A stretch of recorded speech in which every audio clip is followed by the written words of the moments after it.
Star Wars Explained. The Acolyte's out. We're gonna talk about the Acolyte, and it's gonna be fun. It's gonna be fun, and it's gonna be Alex and Molly. Boop, boop, boop, boop, boop.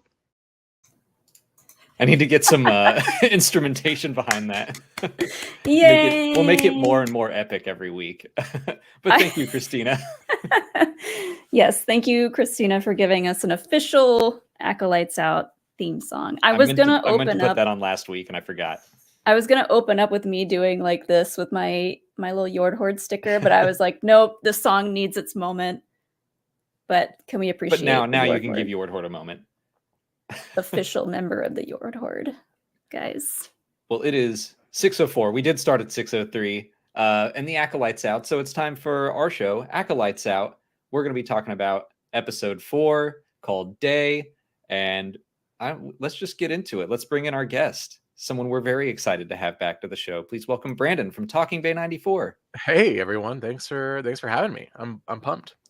And right away, I wanted to bring in just such a nice compliment already. Talking Bay 94 is the best Star Wars podcast. Everyone here should do themselves a favor and listen to it from a Ryan Winerty. Is that sure? Yeah, I mean that last name. There's not that many Winertys out there, so I'm sure we're related. No, that's my little brother. Thank you, Ryan, for watching. Very nice. Oh, that's adorable. Earlier. Yeah. Well, let's get into the Acolyte. We got the chance to hang out with you back out in LA. We went to the premiere together, saw the first 2 episodes together, but how have the next 2 been treating you? They've been treating me pretty good. It's weird not watching them on a big screen. The premieres are fun, but I think anytime you watch Star Wars on a big screen, I think a lot of people got to see obviously 1 and 2.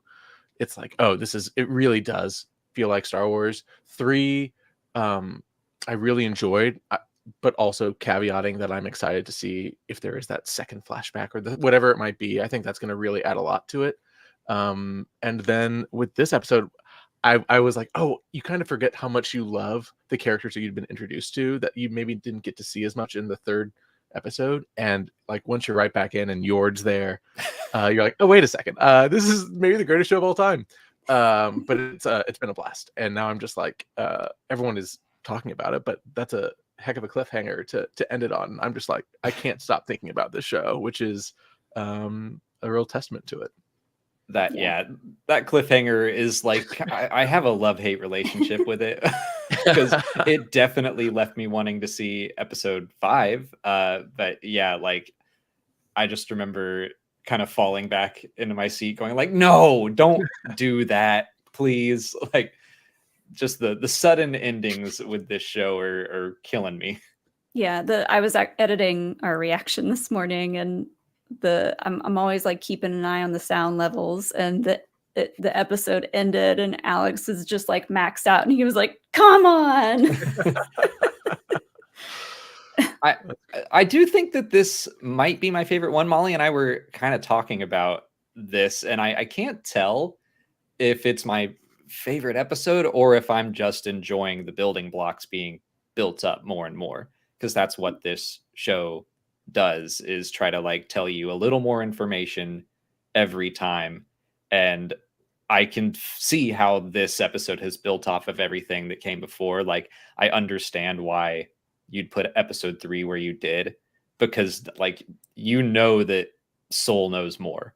And so it makes that moment in episode 4 where he's like, I promise I'll tell you everything. You're like, come on, dude, stop making promises you know you can't keep. Don't make promises like that. Come on. That comment was crazy. That's like the ultimate, like, I'll see you on the other side, or like, don't worry, like we'll get that dinner together. You know, it's like, okay, what are we doing here? Why are we doing this? Yeah, just ramping up the tragedy. But let's kind of go through the episode a bit at a time. And I guess we get a little bit with Kelnaka at the start, and he's got his little witchy paintings around. So I don't really know if I have anything else to say about that, other than obviously whatever happened on Brindok is still weighing on his mind. Yeah. I like that you call them his little witchy paintings. Yeah.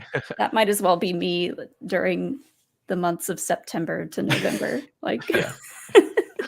It is nice seeing a Wookiee cook. I thought that was very nice. I was like, good, great, this is great. He was wearing a hood, right? He was wearing a hooded Mhm. robe, which I'm like, okay, is he naked? Is he not? Like, if he's making this decision, he really needs to own it one way or another. He just didn't want his fur to get wet. It was Sure, like sure. misting out. Right. No, The Yeah. humidity is terrible. But we can talk more about Kelnaka when we get further in. But it's nice to see him. I do want to see more of him. And that might be my biggest issue with this episode is like that opening scene is such a tease where I'm like, this is gonna like him being the hook of ending of episode 2, and then Mhm. him being the beginning of episode 4. I'm like, great, Kelnaka, we're here. I love this. And then my hopes were dashed quickly. So Yeah. That was We felt the same way. Yeah. that was a big bummer. But I want to quickly go back to the drawings real quick. Have we ever seen like an official yin and yang drawing or anything like that in Star Wars? Because I liked that it was like the Mother Anastasia design, the Ascension spiral, whatever you want to call it. It was those, and then it was also like a couple of little yin and yang symbols, which I thought was neat. it reminds me, you saying that reminds me of the like mosaic in Luke's temple on Yeah, the Octo, Prime right? Prime Jedi. Jedi. Prime Jedi, right? So that's maybe the best example of that, but that's an interesting Sky call out. Talkers is here. Mm. They're on it. They know. That makes sense. Yeah. I can think of things that are similar to like kind of the light side, the Ashla Bogan symbols kind of incorporate one another. Yeah, Prime Jedi has that black and white, but yeah, I don't think we've seen a pretty literal yin and yang like Mhm. like Kelnaka drew. I just thought that was cool, and like he seems to be living not only in exile but kind of in secrecy. Like he almost seems a little bit paranoid at times, and then you see all the the crazy drawings on the walls, but it all points back to like, okay, we can't wait to see what they actually did or went through way back then, and like, yeah, I'm interested to see where his mindset is at this point, why he's exiled himself, if he is searching for any answers or if it's just something that is constantly in his head. Last week we were kind of speculating that maybe in the second flashback we will see that the witches take over Kelnaka's mind the same way they did Torben. So maybe that just like never really left and he's still just doodling and he hasn't gotten over that.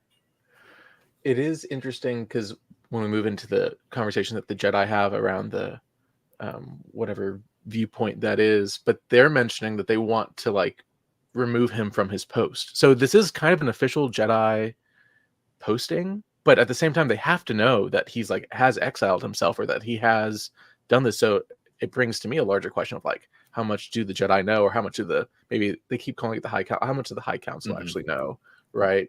And why would they send him somewhere alone?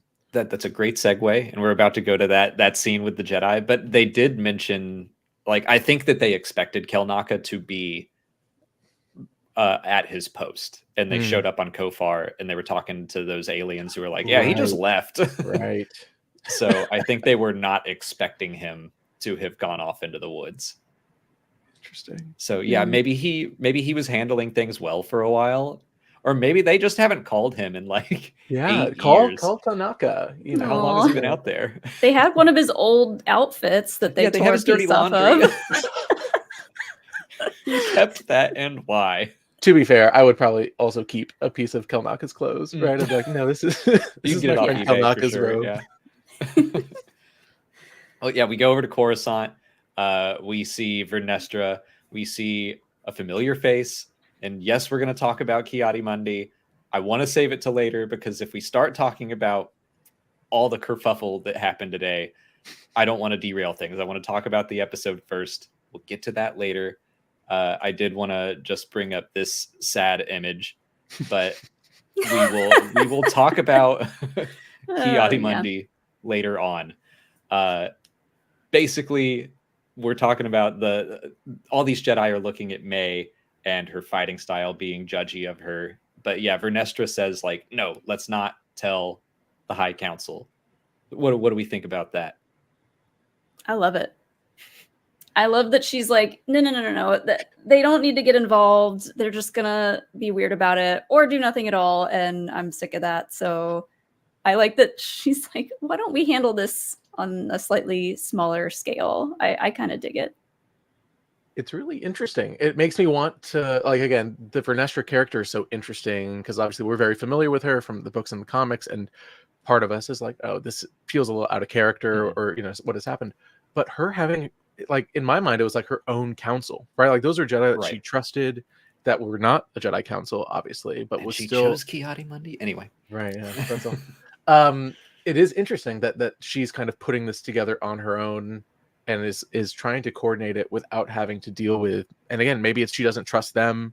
Maybe there's been stuff in her past that she doesn't trust. So it just brought up more questions. I do have one issue, which is it's the joke where it's like there was not a joke, but she said there's 3 and then there's 4, and they had the blue or the red blue red blue of the 3 Jedi that had been killed, or the 2 Jedi that had been killed. And I was like, well, if you wanted him to say 4, you should have had 4 pictures on there, right? Soul was not represented in the holograms, and she just wanted to have that gotcha moment. Right. She set him up, and again, I'm like, oh, she coordinates this whole council. She has it already, and she wanted to stick him a little bit. I think so too. So I'm not going to talk spoilers for Temptation of the Force because it's only been out like a week, but there is something that happens in that book that feels like it points the way for me to be like, okay, I could see why Vernestra might not fully trust the Jedi Council. Yeah, And I literally read this chapter last night where it's an Elzar chapter. It's pretty early in the book, like first 20%. Yeah, it's first 20% of the book. Do we want to go into that chapter itself, or? I think not. It's only been out. It's been a week, so I don't want to make people scramble. I'll just say that there's something going on that might cause Vernestra to question the High Council and how it operates and how. I'll just leave it at that. Yeah. I like that. I also like that they're just questioning who this girl is, who trained her. No one brings up Sith at any point, which I think is important. They're like, is it a splinter order, a rogue Jedi? So as far as I'm concerned, that's all smooth. It's looking good. I do think Vernestra kind of book Vernestra came out a little bit when she was showing more compassion for May, when she was talking to Soul. Like, why didn't you tell me there was a chance this poor girl could have survived? I was like, okay, there you go, Vern. There she is. Yeah. Mm-hmm. Don't call her Vern, though. She's being a real Vern in these episodes, I think. Oh, dang. Yeah. All right. If she wants to be called Vernestra, she should act like Vernestra I knew when she was 16. I know we're saving Ki-Adi-Mundi talk in terms of that for later, but I do want to shout out the performer, Derek Arnold, who is Ki-Adi-Mundi in this episode, and he is like a veteran, especially sequel trilogy, like creature performer. I got to talk to him a couple times, but he did the Lugga Beast in Force Awakens. He was Pow and Bor Gullet, technically, in Rogue One, which is pretty crazy. And then he was Vober Dand, like the rebel guy in a bunch of it too. So it's cool to see him like talk and like you can kind of see his face a little bit. And I was like, oh, that's good. Like there's a few creature performers like that throughout.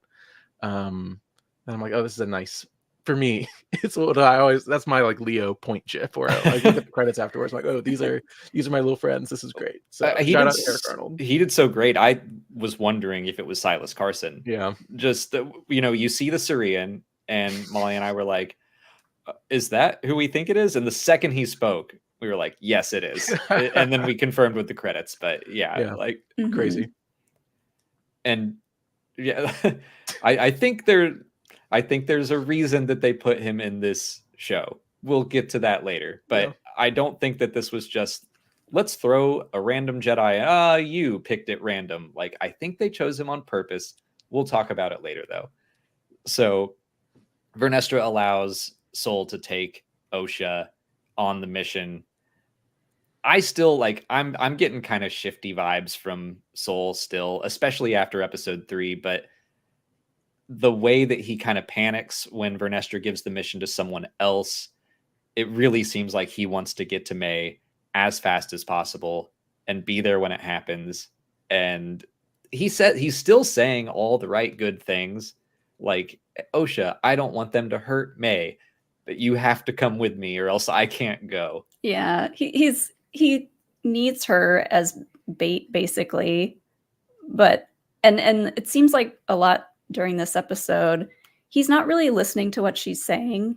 He's like, don't worry, we'll talk about it after we find them. You know, like she's saying a lot of stuff about like, oh, do you want me to rejoin the Jedi? Like I'm starting to sense things in the Force again, and like he's not hearing any of it. He's just like, yeah.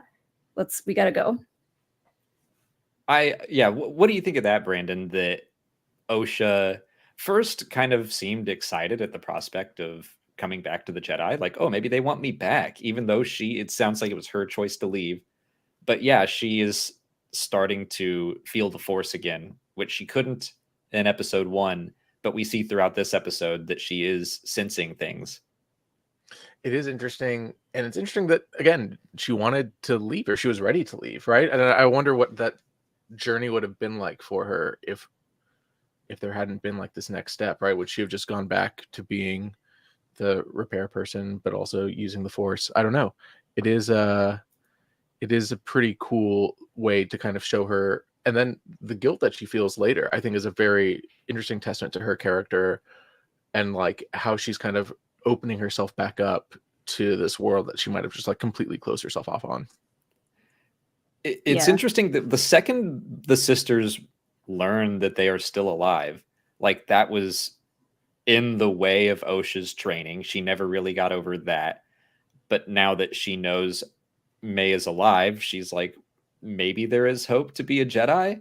And meanwhile, May, we see, finds out Osha is alive, and she's like, wait, I don't feel the drive to keep killing all these people. Yeah. So it's interesting that the second they find out that the other is alive, they kind of get over everything that's bothering them. Although it kind of sucks for May that Osha's like, oh, you're still alive? All right, now I can be a Jedi. I'm gonna go back.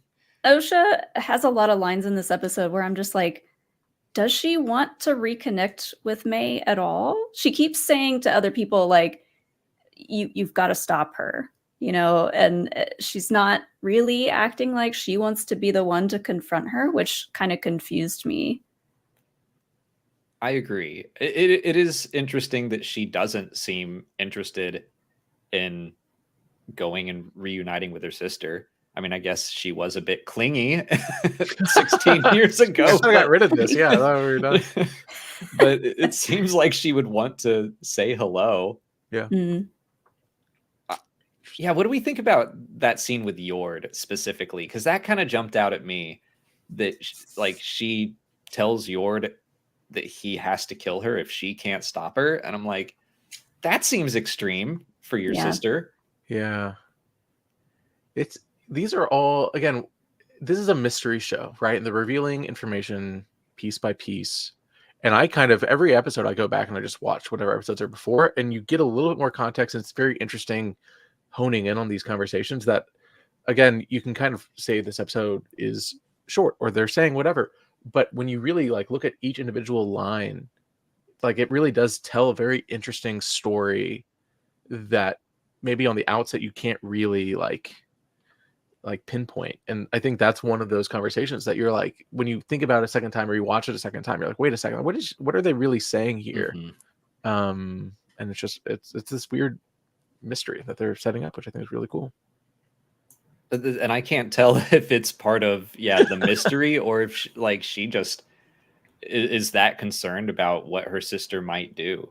But you know, hopefully they actually do reunite in the next episode and maybe get a bit of closure, and they're like, hey, we don't have to kill each other, right? Yeah, maybe she's just fed up with like everyone thinking that she's the one going around killing everybody. She's like, I've had it with this. What do we think about the new creature, Basil, the tracker. I My saw friend. a lot of love for Basil today. I don't know if they settled on like a Basil Club membership.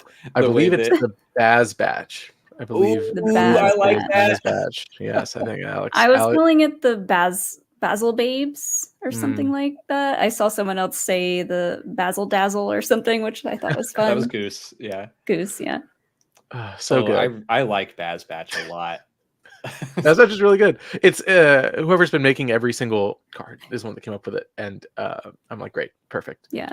When Alex first sent me the thumbnail for this live stream, it had your show image on it, but it said the Baz instead of Bay. And I was like, Baz 94. I was like, does he want to use that one? And Alex was like, I didn't even see that.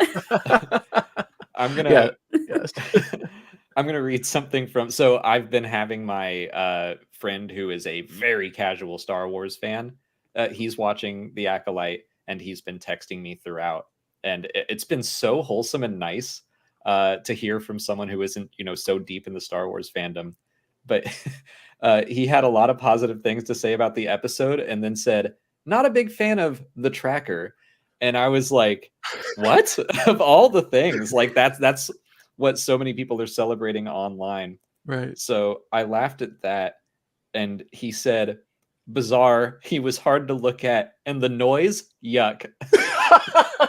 So I'm not going to say, not that anyone would know who he is. Molly knows who it is, but That's it's great. just like, really? How dare he? Yeah, how dare so you? Funny. No, Basil is great. And then the species is great. That's such a great, like, I think that might be because obviously Leslie had said that there'd be like EU deep cuts that people wouldn't expect. And I'm like, is this it? Or are we waiting on more? But this one is pretty good. Like a Brian Daly callback is kind of insane. And seeing it in live action was really exciting. That's what, 45 years? I think 1979 is when that Han Solo's Revenge, which I didn't know all this the top of my head. I looked it up this morning. But what's the species name? It starts with like a T. Tynan. Yeah. Tynan, yeah. So good. It's a cute little guy. Yeah.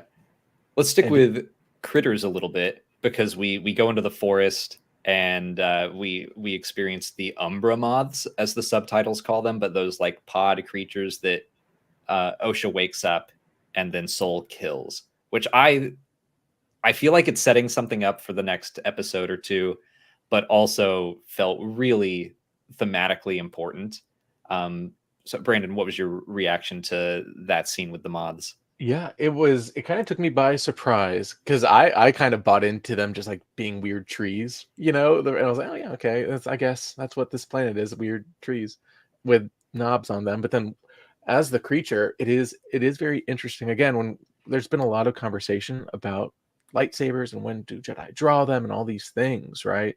And obviously Soul killing a creature or whatever it is, like that is something to discuss in terms of, what are we setting up? What do Jedi really believe in terms of, is that a defensive action? Was that, proactive? Whatever it is. And then really her reaction to it all is so fascinating to me, because it is kind of like when you open yourself back up, you get a lot of the good, but you also have to experience a lot of pain, right? And it goes back to Luke and Last Jedi too, like him closing himself off not to have any pain, and then him opening back up. It is interesting that it's cyclical in that way, and that it's kind of reflective of the Force in general. Yeah.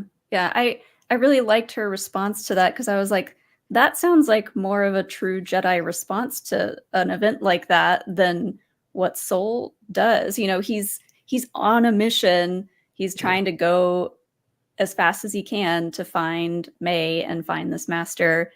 And he's like, this is just going to slow us down. So he just like kills it. He's like, we got to move on. And that was kind of weird, because I remember when the Star Wars Jedi games came out, and a lot of people were like, I don't know that as a Jedi, we should just be like mowing down all these creatures and their natural habitats. A lot of people struggled with that, and I get it. I hate those rats. The rats can go. They're different. But yeah, like you're right. Like that's like a video game thing, but it still is like a weird way that video games interact with Star Wars. But yeah, like that immediately jumped out to me of like, oh, he's being a real Cal Kestis here. just like lightsaber out, kill this thing, let's keep going. And I feel like it might wind up being reflective of his relationship with Osha, where something bad happened and she had to deal with the guilt of whatever he and the other Jedi did for years. And he never told her the truth, didn't really do anything to help her get past it. So I could see this being just a symbol of what we might see in the future. I also feel like I'm being really hard on Soul. I still think he's a good guy and a good Jedi. Yeah. But, you know, everyone's got their secrets and their shame. And I think his is about to come to light and he is desperate to keep it down.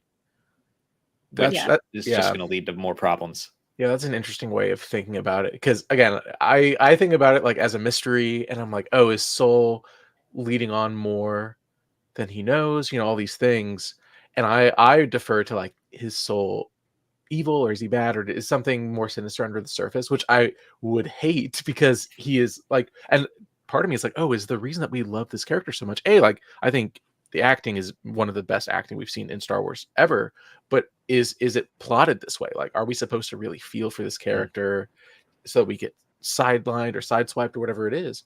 I hope that's not the case. But part of like, in the back of my mind, and some things like this where I'm like, oh, like, again, that's not something that you would technically like really jump at unless you're really looking at the layers of the story. But it is an interesting thing to kind of at least talk through, because who knows at this point in the story. Yeah, I think early on we discussed the idea of May having to destroy the Jedi without a weapon could mean like taking them down, not necessarily literally, but you know, breaking their spirit, ruining their reputation, you know, breaking them as a Jedi. And ever since we've talked about that idea, I keep going back to Soul, and I'm like, I also think he's a good guy, and I hope that, you know, I wish the best for him, but I'm also a fan of taking when stories are bold enough to take the best of the best character and tear them down. I'm like, that's bold. I want to see it. And that's I think / hope that whatever happened on Bryndock, which I'm like, the whole show really hinges on that, so I hope it delivers. But I think that we're going to be left with like, Soul was a good person. Probably all four of them were good people, and something happened and they tried to make the best out of a bad situation. But there was something that they felt they needed to hide that shouldn't have been hidden. And I don't think Soul is going to be evil.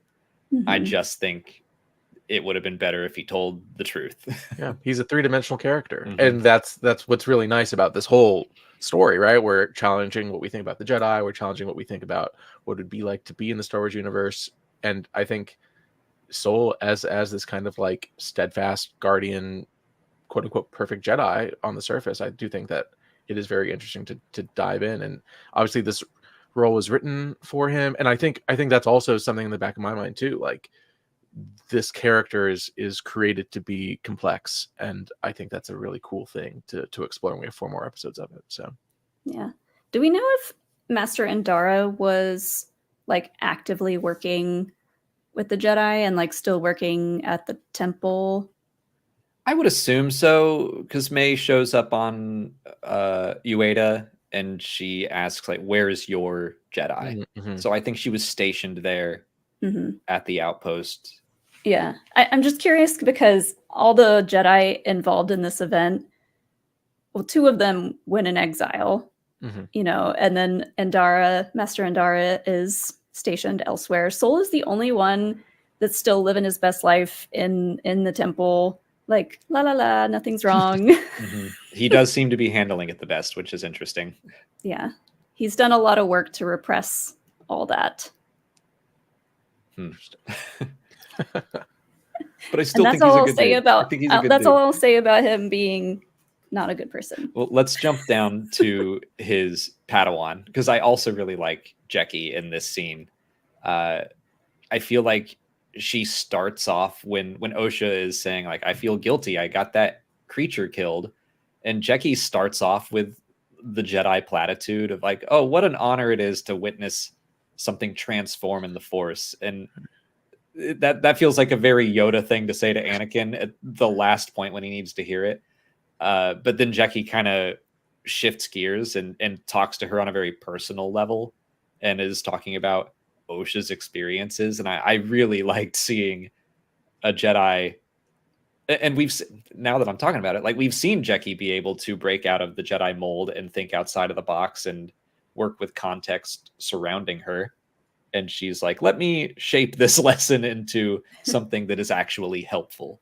Yeah. Her first her first answer is the very like textbook Jedi answer. It's and what then Yord she would have said. says, it's very Yord. And then she says, but you have more experience with death than I do. You know, she gets personal and she gets real quickly, which I appreciated. Like she's got a very like balanced look on a lot of stuff. Yeah, we should revisit Jackie after next episode and see how she feels about what an honor it was to see all those red shirts transform in the Force. It is. I mean, she's a very mature Padawan. You know what I mean? Like that is a young age. Is she 18 technically but she's a Padawan. Like she's a learner still, but is really maybe the most level-headed of, if you compare her to her master, and if you compare her, like it is and if you compare her to Yord especially, like it is an interesting balance of like, oh, this and her being a Padawan, it is like, do people listen to her? Do people trust her? And that might be why she gravitates so much to Osha, because Osha does like respect her as a equal, rather than a learner. And I think that it's been really interesting to see her and how she's been reacting to all of this as well. Yeah, I've been really enjoying Jackie's kind of story arc where, one of the first things we see her say is permission to speak freely. She's a little more timid. And then now we're seeing her open up a little bit more. I'm excited to see where her character goes. I do not want her to die. Please don't kill Jackie. No one wants that. I really like that in this episode. We also saw it in episode 2, but Osha will crack a joke and Jackie will laugh and then kind of catch herself and stone back up. And she does it a couple times in this episode as well, but she's a little more free with her smiles, a little more loosey-goosey. And I could see her being, if something happens with Soul and maybe she doesn't have faith in her master or the Jedi or anything, like she'd be a fun Ahsoka Tano kind of like, I'm out of here. I'm just going to go wander the galaxy and help people where I can. Mm-hmm. I like her attitude. I also liked the conversation that her and Osha had at the temple, being like, oh, if I'm ever in Coruscant, we'll meet up at a cantina and swap gossip. And I was like, I'd love to see that. A. Mm-hmm. B, what if it's a diner, and what if it's Dexter Getcher's diner? Like, let's just bring him in, little post-credit stinger at the end of this, and love to see him. That's how this whole, the end of Avengers when they're all eating shawarma. Right. When this is all over. That's a great idea. Oh my God. I think that's what has to happen. Just silently sitting there. If it doesn't, we boycott. No, I'm just kidding. But I think that's a great idea. That's all we want for a happy ending, is the two of them swapping stories at a diner, at Dex's diner, drinking Jawa juice. It'll be great. I can't wait. Yeah. Let's hop over to the villain side of the story. Although it might not be fully villains now, with Chimere and May. What did you think of their relationship and their conversations in this episode, Brandon? It was very interesting because I love Manny, and I think he's so funny at how he's been acting, but it was almost more brash. I think the first couple episodes you're like, oh, like there's something happening, and in this episode you're like, oh no, there's definitely something happening. What are they saying? And what I was trying to glean from their conversations was more about the master, obviously, and there was so much double speak surrounding the master. And I think they used one time, he was like, how he collects people, which I thought was such an interesting phrase. And obviously we can talk about how she switched and being like, well, like now that my sister is alive, I don't have the motivation for this revenge. But it was almost him reacting to that, and he was really kind of pushing her more and more and really needling to make sure that she wasn't forgetting her purpose or her mission. And it was a really kind of fascinating power struggle there. Yeah, I kept noticing how they were referring to the master, and like I think it was episode 2, May says, "I will do this to please the master," and then in this episode, she refers to him as my master, and then later it's like your master. Like, how is Chimera involved with this guy? And that is curious about the he collects people line. See, that reminds me of I've talked about the Darth Bane trilogy since like episodes 1 and 2, but those books, especially at the end, when Darth Bane is getting older and Darth Xana's like, I think I can take him, but I might need some help. And she's basically looking for acolytes. And she has like a couple feelers out. So that's what my guess would be of like, he collects people. And it's like, okay, is he just collecting potential future apprentices, building up a network? I'm not sure what exactly that means, but that's where my mind went.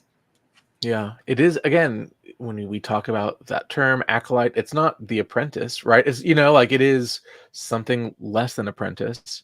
And so does he collect acolytes? And is there 6 or 7 or 10 or 20 that he needs to deem worthy as his one, right? Only 2 there are, right? So there can only be one apprentice, but that doesn't mean that he can't have a bunch of people doing his bidding in the hopes that they're jockeying for that position. And Manny could be that. Kamir could be that.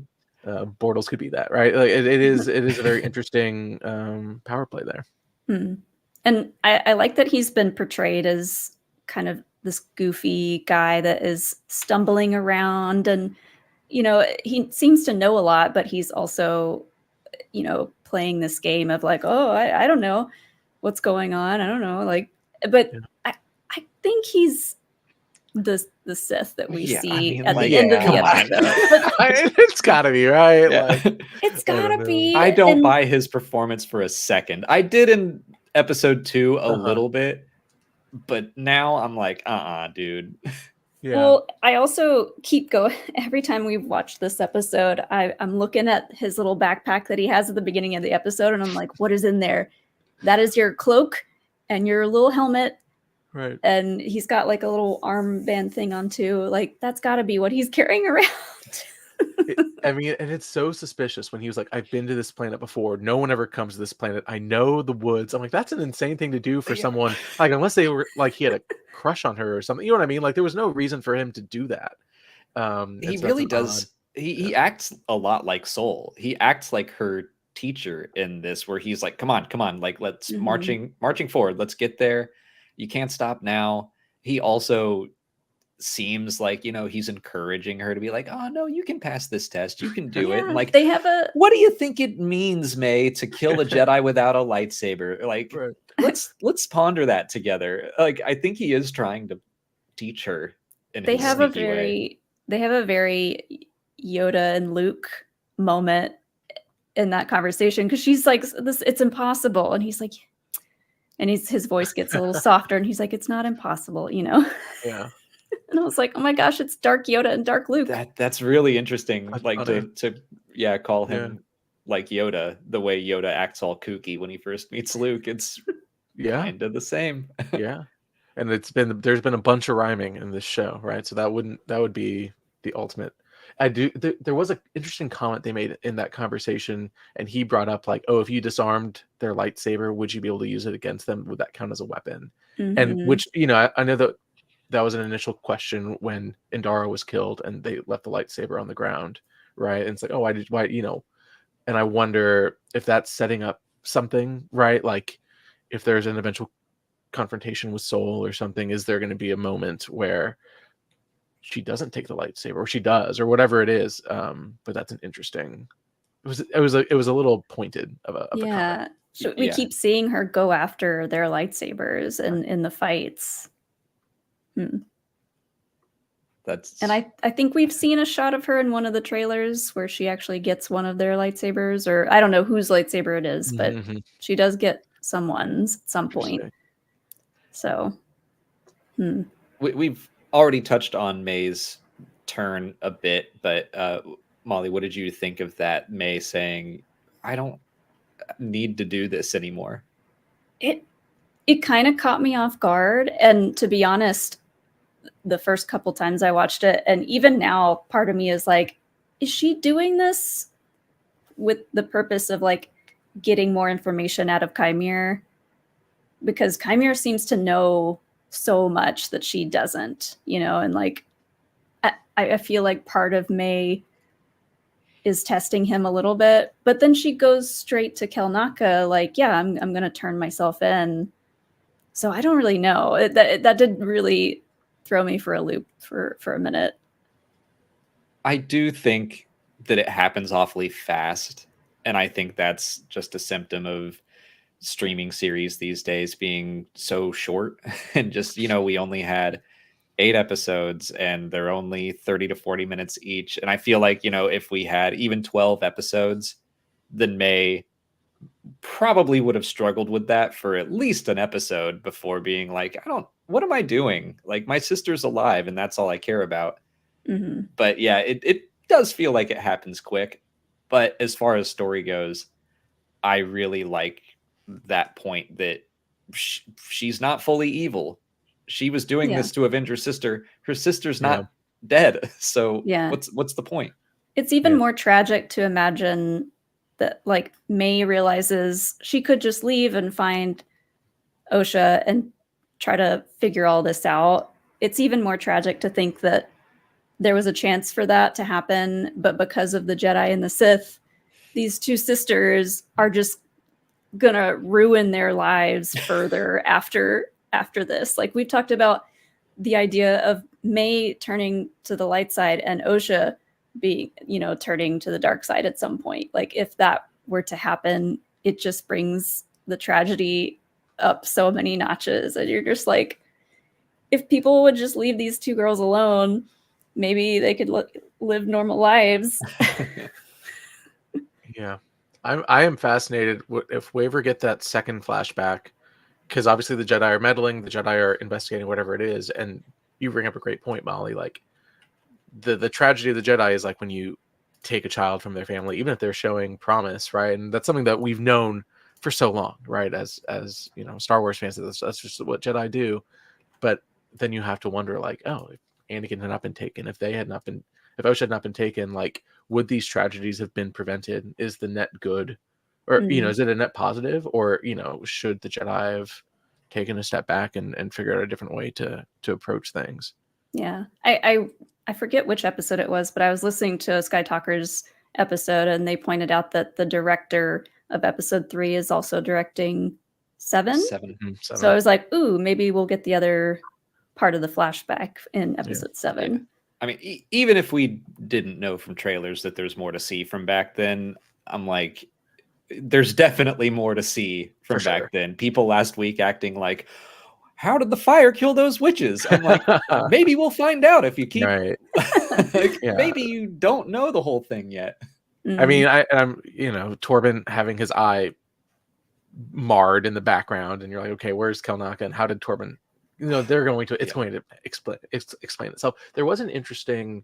I believe one of the writers of this episode was online and answering some questions, but they were saying that they wrote this episode and the next episode. Yeah, and there was speculation of like, oh, in the writer's room when they broke this story, which I think it's great that a Star Wars show has a writer's room. I think that's really a fascinating and important thing.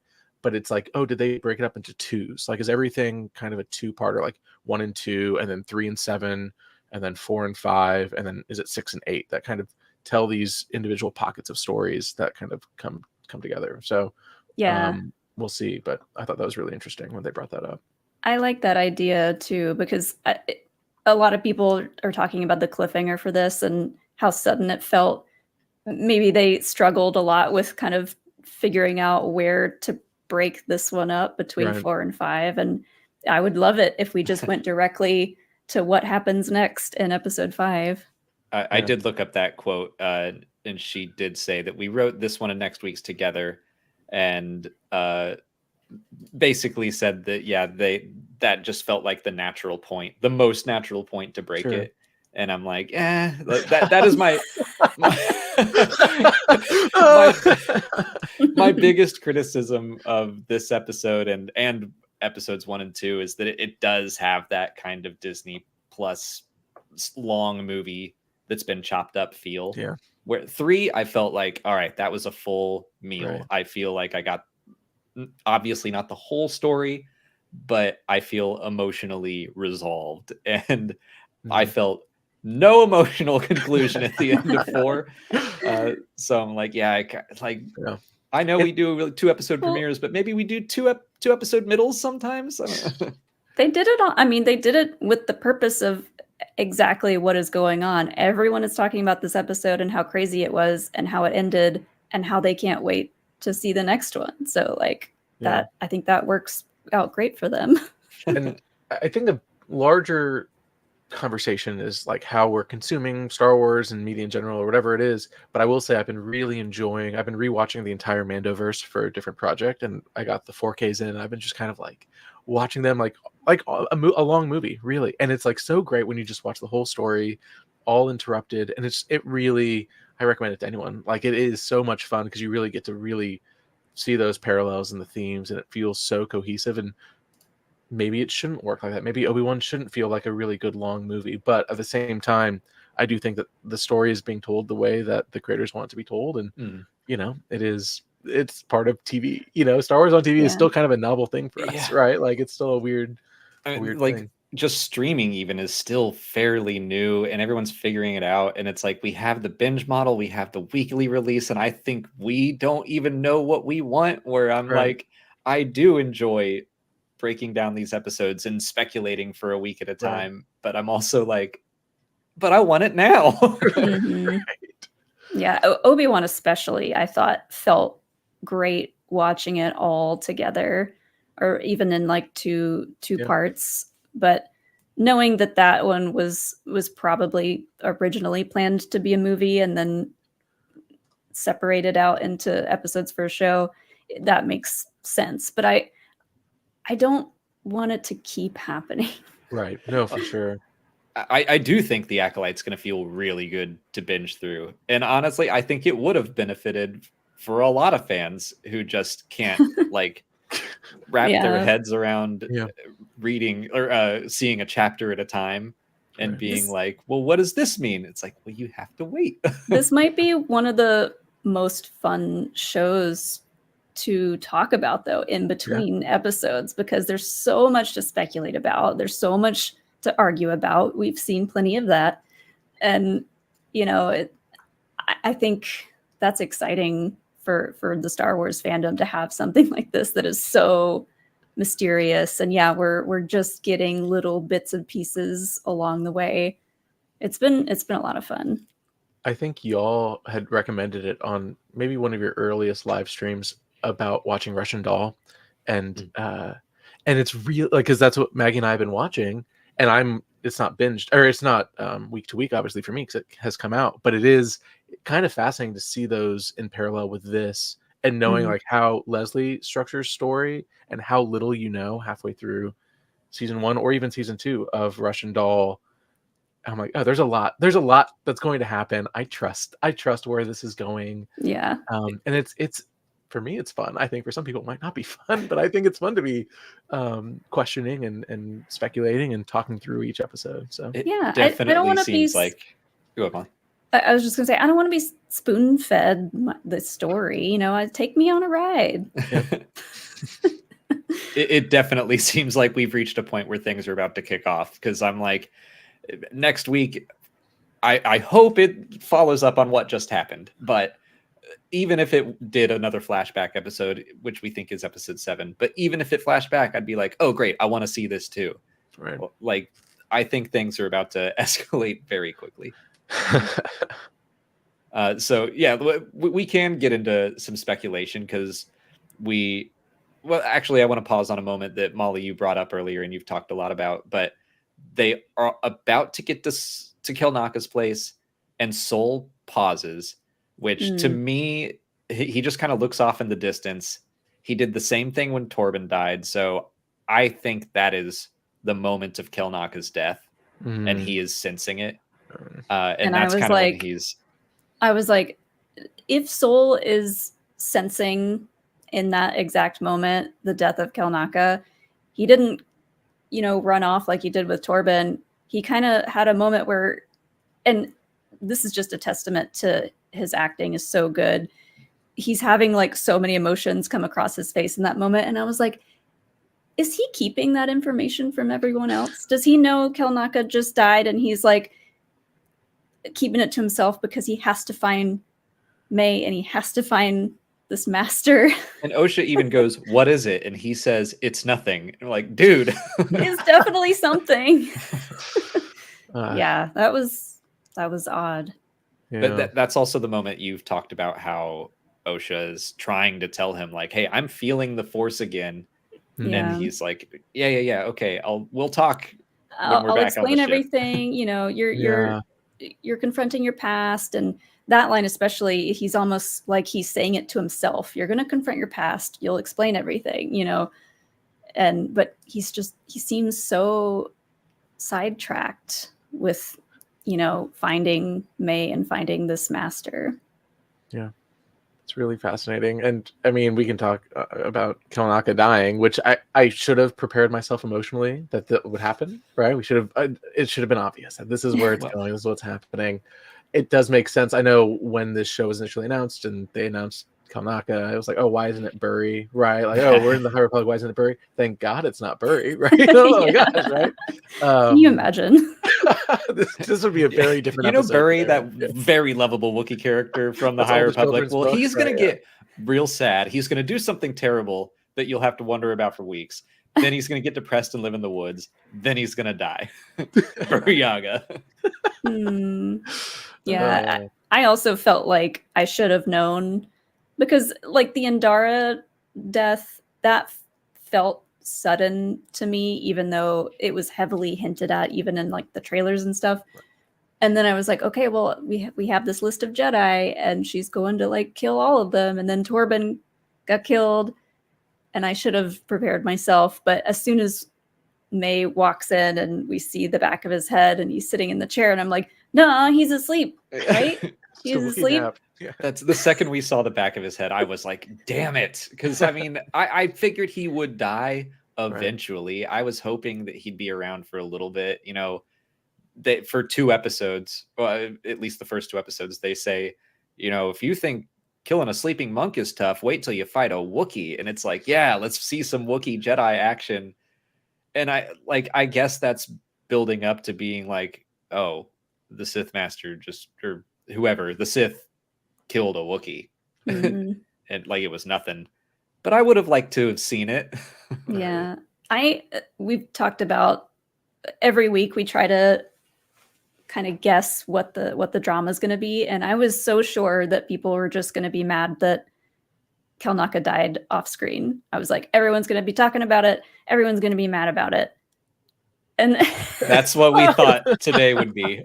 And it's Ki-Adi-Mundi.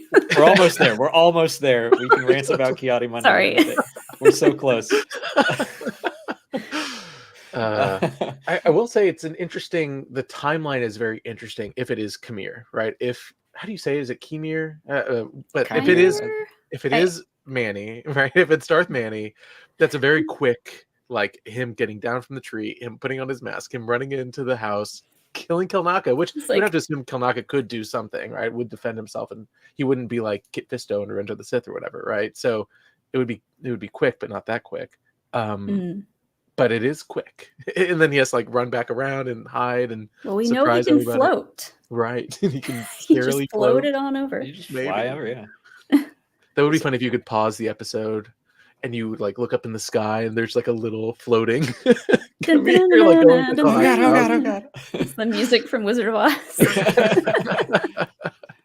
So as upset as I was that we didn't get any Wookiee action, I did think that the last few minutes of that episode, like from that moment on, that was like perfect.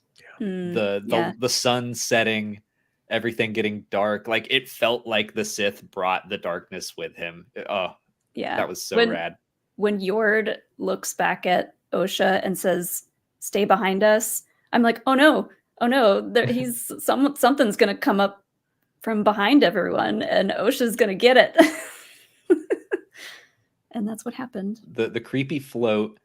Then watching it just before we did this again to super refresh our memories, like when he's in that mask and he comes up like right in her face, I'm like, this is basically the same shot from episode 2 when he does the like, you look just like her.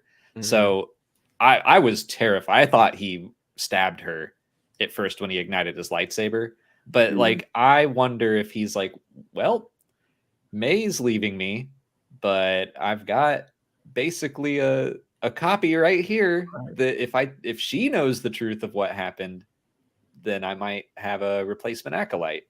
Yeah. It's kind of like Vader in Return of the Jedi, right? Like if it's not you, it's your sister, right? Like it's it all rhymes, and it is interesting where I wonder if he ever suspected, like, let's pretend that it is Kamir. Like, did he ever suspect that there was the other sister alive, right? Like, was that ever in the back of his mind, or was he pretty convinced that he could manipulate her just because of that? But I mean, it's a very Sith thing for him to take this new information and really run with it. You know, that was like Palpatine's specialty.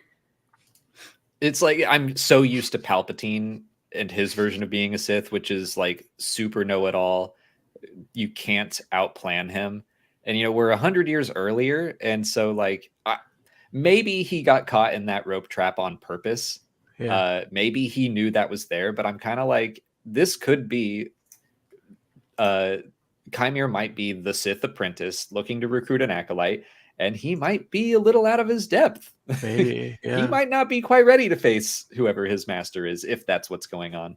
Did y'all see there was a junket interview being circulated today where it was the actors who play Kamir and Osha and May sitting there, and they were saying that it was supposed to be May that was strung up. I did see that. Yeah. And I was like, that doesn't, like, I was trying to like work through what that would be plot wise, you know, in my mind. And maybe it was just them messing around or something like that, but it wasn't interesting. I was like, oh, how would that play in? And again, when we're talking about these theories of who is the Sith Lord, all these things, but it kind of took me off guard that was even part of the conversation. Yeah, that's interesting. It could have been like, because when May trips and falls into those weird, like, seed thingies in front of Kelnaka's hut, my first reaction to that was I thought it was something he had planted as like a safety perimeter, and they were gonna like mess with her mind or something. So it could have been maybe they were thinking he would have had traps set around his hut, and maybe that was gonna be a Kelnaka trap. I don't know. Actually, that same writer who posted about the episode said that Kelnaka had quite a few traps around.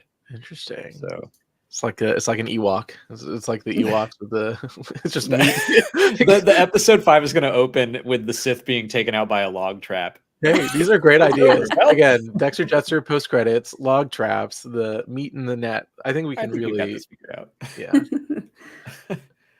So are we all? We all seem pretty convinced it's Chimere.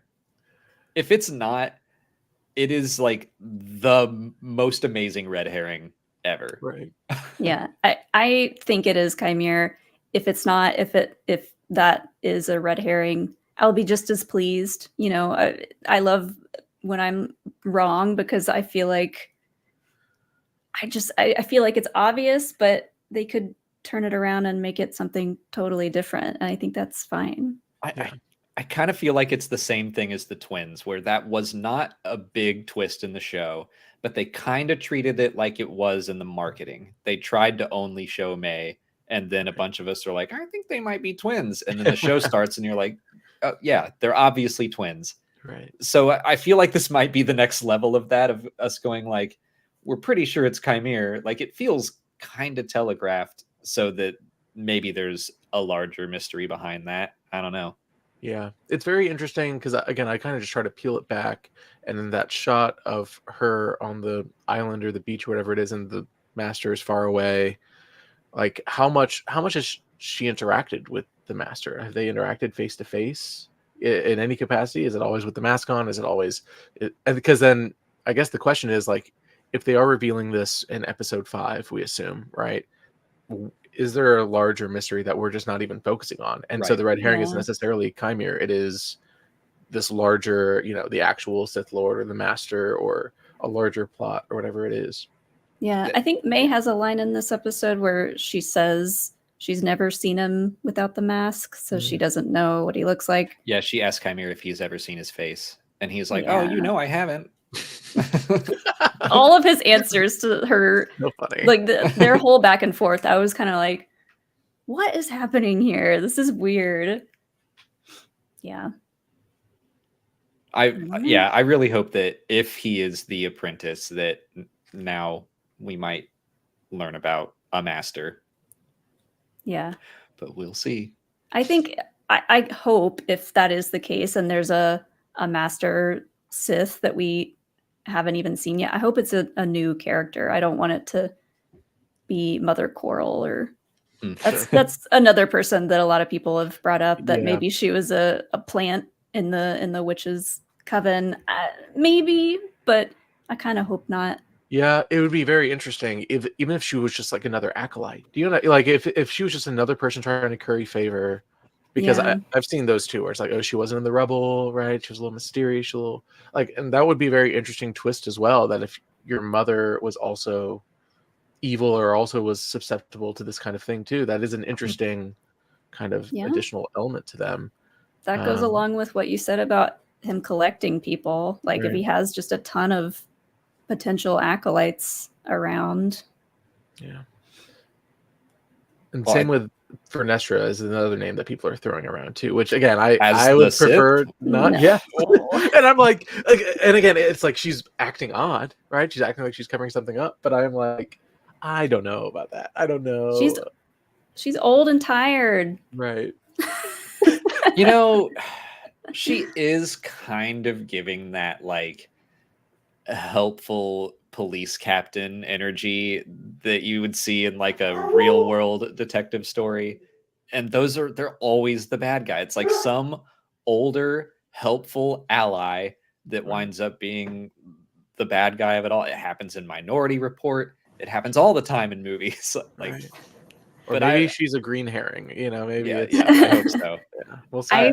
I'd be real bummed. Like that'd be a bummer to finish reading the High Republic books and comics being like she just becomes a Sith Lord. Like I don't yeah. That would be a good way to really piss off a lot of the book readers, I think. Yeah. I don't think they're brave enough for that. I hope not. Yeah.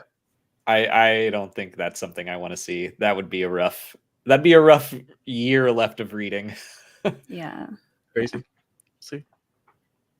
Well, I'm excited for the actual attack and fight next week. I hope it doesn't just start up and like all the Jedi are dead except for Jeki and Yord and Sol. Like I do kind of morbidly want to see Darth Teeth just tearing through everyone. I don't want any more off-screen deaths. Yeah, you want that rated R Star Wars? It's a TVMA, so it's fine. Sure. Yeah. I had the idea that this would piss a lot of people off, but if the next episode just starts with another flashback, but it's all the whole episode is like the Master, what he's been up to. He's just bopping along with his helmet on, But it would be cool to find out more about his story. I don't necessarily think fans would love it if we went directly to another flashback of him versus continuing this scene. I'm pulling it up right now because that reminds me of Russian Doll season 1, where halfway through you go to Charlie Barnett's character, right? Yeah. And it switches to his POV, and I wonder if that's episode 5 of that show. That's what I'm trying to pull up right now. Or like, is that a Leslie thing? That's what I was thinking I too. love that show. That episode was really good. It's episode like 4. crazy... It's episode 4 of that show, but it was kind of a halfway point. But who knows? I could see them starting the episode, because otherwise you have to start it. The last show I did not start with the Luke scene, right? You had to do something and then transition back to Luke with the lightsaber. So it could be something, right? It could go back to the Jedi Temple or something, and then head back to. So we'll see. I'd be fine if it started with more information about him, just because I'm so curious about it. I'm hoping that it just like fades back in from black and it's just chaos. But yeah, they might do a little bit of like, let's ease into it. I do want to admit something a little crazy that I was doing last night. I was looking at pictures of Yeah. Manny Jacinto's hands, Uh-huh. and like I had all these screenshots from the end of the episode, because you can see like his hands are kind of bare, and I was like, is that his fingers? You know, I should have just gone straight to bed, but What did you discover? What did you? It's too hard to tell. I don't know. The lighting. Inconclusive. Inconclusive.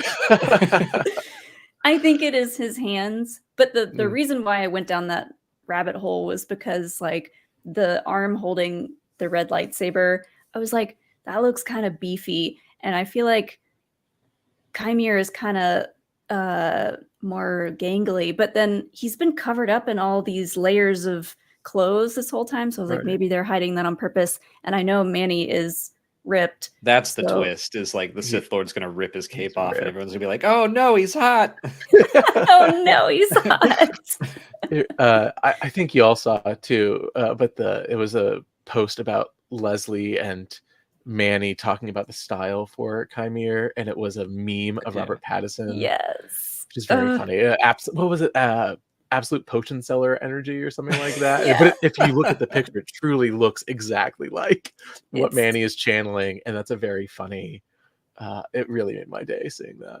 It's spot on, and especially in this episode, there's so many shots of Manny's with his like hair all in his face, and I kept thinking of that picture of Robert Pattinson. Absolute potion energy is funny. That's the energy. I'm seeing a lot of people in the chat say that they did the same thing, so good. I'm not alone. You're not that weird. No, I thought that was actually, it's weird, but like I came home from playing D&D and Molly was like, so I've been Googling Manny's hands, and I'm like, yeah, I get it. I know why. Perfectly normal Star Wars fan activity. You know. Well, speaking of, how about some non-normal Star Wars fan activity? You wanna rant about Ki-Adi-Mundi? Let's do it. Are we ready? Let's do it. Okay, the big question: Ki-Adi-Mundi, is he the Sith Master? Thanks, JKL. Does his head like can he like push it down? It telescopes in and out. Puts one brain next to the other one by pushing it down. Yeah, so Molly brought up that, we watch these and we're kind of like, oh, I bet the internet is going to make a big deal out of X this time. And we were like, Kelnaka's off-screen death. It's probably going to be the hot button issue of the week. And the fact that people today spent time arguing about the shittiest Jedi's birthday as if they were going to get him a shitty birthday cake and didn't know what day to give it to them. Hold on now. I could not fathom that. There's some Ki-Adi-Mundi fans out there. I don't want to say that he's shitty. I mean, it's in the way that Yord is like, he's kind of a turd, but we love him. Right. But Ki-Adi-Mundi is turd vibes for sure. That like, I had trouble grappling with that today. That I'm like, this is what people are doing. People sent death threats over the fact that Ki-Adi-Mundi's birthday changed from Legends, not from canon. He doesn't have a canon birthday, but from Legends. And just everyone made such a big deal out of it. That is wild to me. Do you think if Ki-Adi-Mundi were to know about all this, would he feel special? Like, I hope all this so. over little me? Me? He needs something. Man eats ice-flavored ice, so... It's so funny. That if he was eating that in this episode, that would have around that little table. Sitting there with a snow cone. Right. That would be the ultimate crossover of book to... I think it's a larger conversation of how we like consume Star Wars and media, and because obviously like this channel is what I use to like oh, what is like, how do I explain this to a friend, or how do I like really understand Star Wars? And I think there's a secondary part of Star Wars, as someone that has loved the expanded universe and has read everything since 1990, whenever I could start reading, I've read everything. George Lucas did not give a shit about any of this, right? And if it fits the story, it fits the story. And I think especially with the reset in 2015, it really did give people an opportunity to kind of take a step back, see what works in Legends and what can be brought to the forefront, like Thrawn, like a lot of these really fun things that we've been experimenting with, but without the kind of the shackles that come with 30-40 years of storytelling, and something as small as an age range for an alien character with multiple organs that we don't have, I think fits pretty neatly in.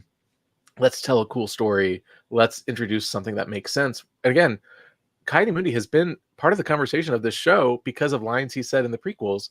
And I think it's even more interesting that he's in this. And we'll see if it, I mean, maybe by episode 8, we'll be like, well, maybe they messed something up, or maybe he's wrong, or maybe we were wrong.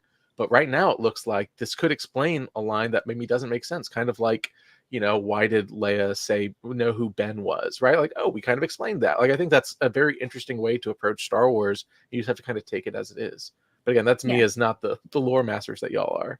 No, I'll just give my reaction to it. When we saw Ki-Adi-Mundi, I went, I didn't think he was that old. And I looked up, I pulled up Wikipedia, and I was like, oh, that was Legends. Canon doesn't have a birth date. Saurians don't have a lifespan in canon. And I went, oh, all right. And then I had the same reaction of like, okay, if he is in this show, they chose him because of that line. Like, maybe I'm wrong. We still have 4 more episodes, but I was like, they put Ki-Adi-Mundi in this show on purpose. It wasn't because everyone was clamoring for a Ki-Adi-Mundi cameo. Like, I got to delete some tweets, That's right. Oh, and so was Brian Ward, our thumbnail guy. But okay, 3 people were clamoring for a Ki-Adi-Mundi cameo. Like, there's a story reason that they put him in there, probably. And so many people just assuming like, oh, it's just a pointless cameo, and they ruined Ki-Adi-Mundi by doing this. And I'm like, what are you talking about? What was there to ruin, really? He was already ruined. If they make him monogamous, they ruin Ki-Adi-Mundi. Right? Doesn't he have multiple wives? Big wife guy. Yeah. They only gave him 4 wives in canon instead of 5. This is crazy. Honestly, that might be why he's a lot of people's heroes, and that says a lot about some fans. But I think, putting Ki-Adi-Mundi in this, to me, is like one of the most George Lucas things they could have done. Like, if George Lucas had made his sequel trilogy, imagine what he might have changed. Everything. Truly. Because, he's right to do that. But, when he was like, Anakin had a Padawan, everybody was like, wait, what? George, do what now? And, I love hearing Dave Filoni's accounts of that stuff. Yeah, I want Maul to come back because he looks cool. Everyone's going to love it. Great. He's like, well, George, Anakin didn't have a Padawan. He's like, no, he does. Yeah. And then, Dave Filoni talked about how we're going to do that Clone Wars arc where there's a ship with a cloaking device. And Dave said, well, George, Captain Nita said, and George was like, well, the ship has a cloaking device. Like, it would have been the same thing. If George made a story and he wanted Ki-Adi-Mundi in it 100 years before the prequels, and someone went, well, George, these trading cards and this CD-ROM say that you can't do that. I don't think he would have cared that much. He would have been like, get out of my office. I was there.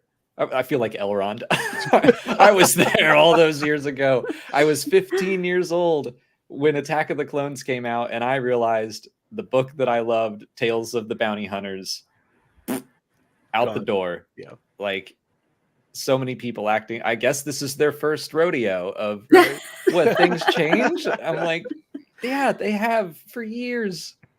And I really do think it's kind of the richness of Star Wars, because again, you do have people like you have the story group that really has the databases and knows everything, but at the end of the day, you have the actual books and movies and TV shows, and those are the things that you revisit, and you have to kind of just brace yourself for a fictional world. Be like, oh, the story demands certain things, and I think it's fun. I have a good time, and again, I come to this channel and I'm like, okay, I know Alice can probably address this. How does this react? But oftentimes it is, here's what it is, here's what it could be, but in the grand scheme of the story, I don't think Ki-Adi-Mundi being a certain age or not existing is necessarily a diatribe against anything. I will say an interesting example for this. I was talking to someone about the Harry Potter movies and growing up as a kid and reading those books and liking those movies, and then the Fantastic Beasts movies came out, and I wasn't as big of a fan of those. And then in one of them, McGonagall is a professor at Hogwarts. And you do have to kind of take a step back in that moment and be like, oh, a human character who should have been 12 is a professor at Hogwarts right now, right? But I think when you say, let's take a step back, this alien Jedi who looks like an old wrinkly ball sack is in this episode, it doesn't ruin any amount of Star Wars or storytelling. It really only has the capacity to enhance it. And I think you're able to do that as an adult, to be like, okay, let's just take a step back and see if this matters or not. Well, and if it doesn't matter, then it's fine. It's cool. Yeah, like this is coming from someone who every time, like when the Bad Batch kind of changed things about the Kanan comic, I was like, oh, that doesn't really sit right with me. But like, let me take a step back, view it in the broad strokes. And I'm like, all right, not that much has changed. Like, I don't like it, but I'll accept it. And I won't let this ruin my day. And I'm certainly not going to yell at anyone online about it. Right. And like the Ki-Adi-Mundi thing happened, and I was like, oh, I guess he has a new birthday. Right. Let's go back to the episode. The end. This episode was interesting because I was like, the show's been getting so much hate from specific groups of people, and I was thinking about this episode and I was like, I wonder what there is to hate about this one. Like, I think a lot of people are going to like it, and it's really just the people who have made it their career to find whatever it is that they hate about every episode of something and talk about it. Then you have people going online looking for something to hate, and I think that's what happened here. Like, people started seeing other people talk about this Ki-Adi-Mundi issue, and then they looked into it and they're like, yep, there it is. That's what there's our thing. Yeah, and it's just crazy how stuff like that spreads so fast. And it's a very like weird online thing, because people who aren't really on social media would probably never know that all this mess about Ki-Adi-Mundi was happening. It really, I've been getting burned out a little bit, if only because if I don't like something, I'm not going to watch it. And if I don't, even if I have no response to it, there's a show that I watched 2 seasons of and I've read the comic book for, that's on Netflix. The 3rd season came out, and it was in my queue, and I was like, I don't need to watch it. It was kind of boring. It's okay, and I just moved on. I didn't make a YouTube channel about it, right? Like, it's fine. It's all good. And I think it's all this. It's a very interesting thing, because obviously Star Wars means a lot to us. Obviously, we're on this video, and everyone in the chat, Star Wars means a lot to a lot of people. But I do think if something isn't bringing you joy, you shouldn't be hate watching something. You shouldn't be like antagonistic about it. If something is bringing you like despair, if Ki-Adi-Mundi's birthday is bringing you despair, then maybe just you can watch something else. You can read something else. You can. And I mean, I love Star Wars, and I read and watch everything that is Star Wars, but you do have to watch things that are not Star Wars as well. I think that's the other. You also have to kind of take a step back and just, see what else is out there. Well, yeah, watching and reading other things enhances your love of Star Wars. Like it opens your mind to new things. The fact that people make it a point to, like you said, just make their whole lives about hating something, I worry about their soul and their spirit. Like, how do you go about your day and live a normal life when you have that's like so much hate in your heart? It boggles my mind, and I'm like, that can't be good for your mind, body, soul. Yeah, and also I want to make it clear that I don't mind if someone was like, I just don't like that they changed Ki-Adi-Mundi's birthday or whatever. I'm like, that's fine. but like it's all about how you react to it and how you treat other people because of it. And like this is the first time in a while that I've been like, this is what people want to be pissed off about today. Like, where are we? What is happening? This is like just the dumbest thing to be mad about at other people. I think in a couple of years we can look back at this and say, you remember that crazy business about Ki-Adi-Mundi? Wasn't that wild? We'll probably think about that next week. I do hope that whenever Derek Arnold or Silas Carson do a convention next, someone brings them a nice unfrosted birthday cake, or maybe two of them, just to really, that'd be a great photo op. Just two cakes in your photo with Ki-Adi-Mundi. Happy 50th or 150th birthday? We're not sure. Here's a cup of plain ice. Right. Enjoy. All right. Well, I think that's. Does that cover it for you? I know people have been asking. I think we did it. We did it. We solved it. I think we solved the Ki-Adi-Mundi birthday. Did we just fix the internet? We just fixed Star Wars fandom. There's definitely not going to be people mad at us about this too. Hi, Phil. Hi, Phil. Came in right at the best time when we're just talking about all the drama. But thank you.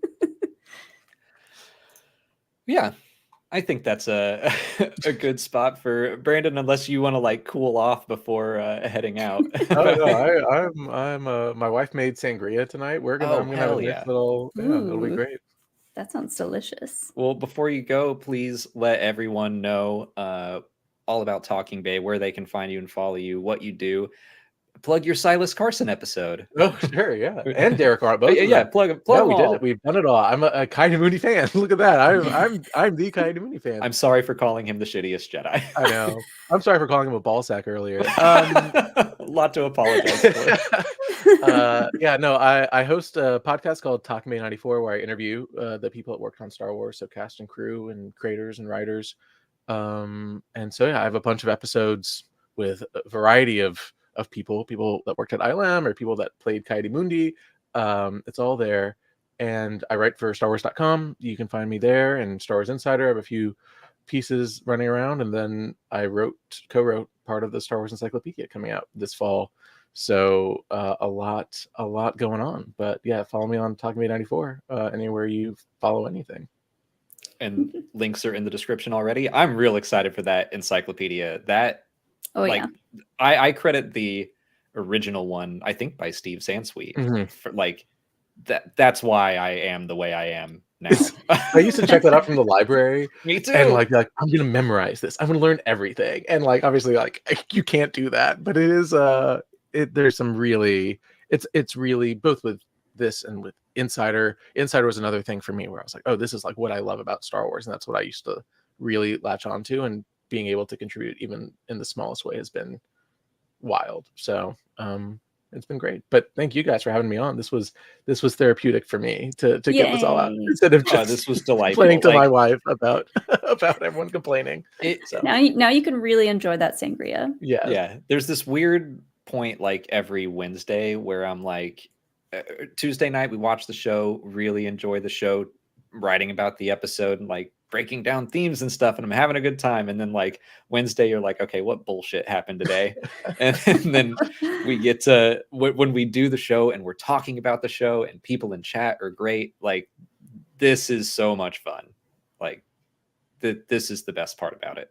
This is why we do it. Yeah, love it. Well, so thank you guys. Thank you. Yeah, this was great for me too. Cool. Awesome. Well, have a great rest of your night. All right, we'll talk soon. Thanks everyone watching too. I appreciate everyone. See ya. Bye. Get into some questions. Yeah, we are going to hang out, answer some questions. We'll keep the party going. Also, I saw old Kelly Knox, little heart. Hi, Kelly. I was I don't remember when the Star Wars account popped in last week, but I was like, please don't pop in when we're talking about ball sacks and cussing and stuff. So I'm glad about that. Well, I'm glad you brought it back up while there. Oops. Okay, last time. I'm not going to say it anymore. Our first one is from our friend Tim Sim. Hey, thank you. Dropping by to say hi. I'm still catching up, but thanks for giving us a refuge for those who were slandered, such as me, for enjoying The Acolyte. Yes, it's not perfect, but quality writing is subjective. See you next time. Tim also said, sad to see some reviewers I enjoyed listening to rant about the show and continue ranting. Yeah, that's kind of what we were talking about. Just no need to hate watch. Like, if you want to talk about something, especially, you know, if you're a Star Wars channel, there have been times where I've watched an episode and I'm like, well, didn't really like that, but I can say that. I can be respectful about it. I can move on from that, and then I will still go shot by or scene by scene and be like, but let's talk about what happened. Let's engage with it, even if I didn't love it. Doesn't have to make you mad, and it doesn't have to make you lash out at people. Yeah, it's always funny when I watch our review videos, your review videos, and I'm like, to me, I'm like, he's hating on a lot of this stuff. He's hating on this, he's hating on that. But then people were like, oh, they're shills, they love everything. And I'm like, are you not watching Yeah, are you what high? Alex is saying about everything? Well, that's like just another thing about the internet. We're just going to rant about the internet all night, probably. But like, there are some I'm about people, to go get my own sangria. I mean, if you do, hit me up.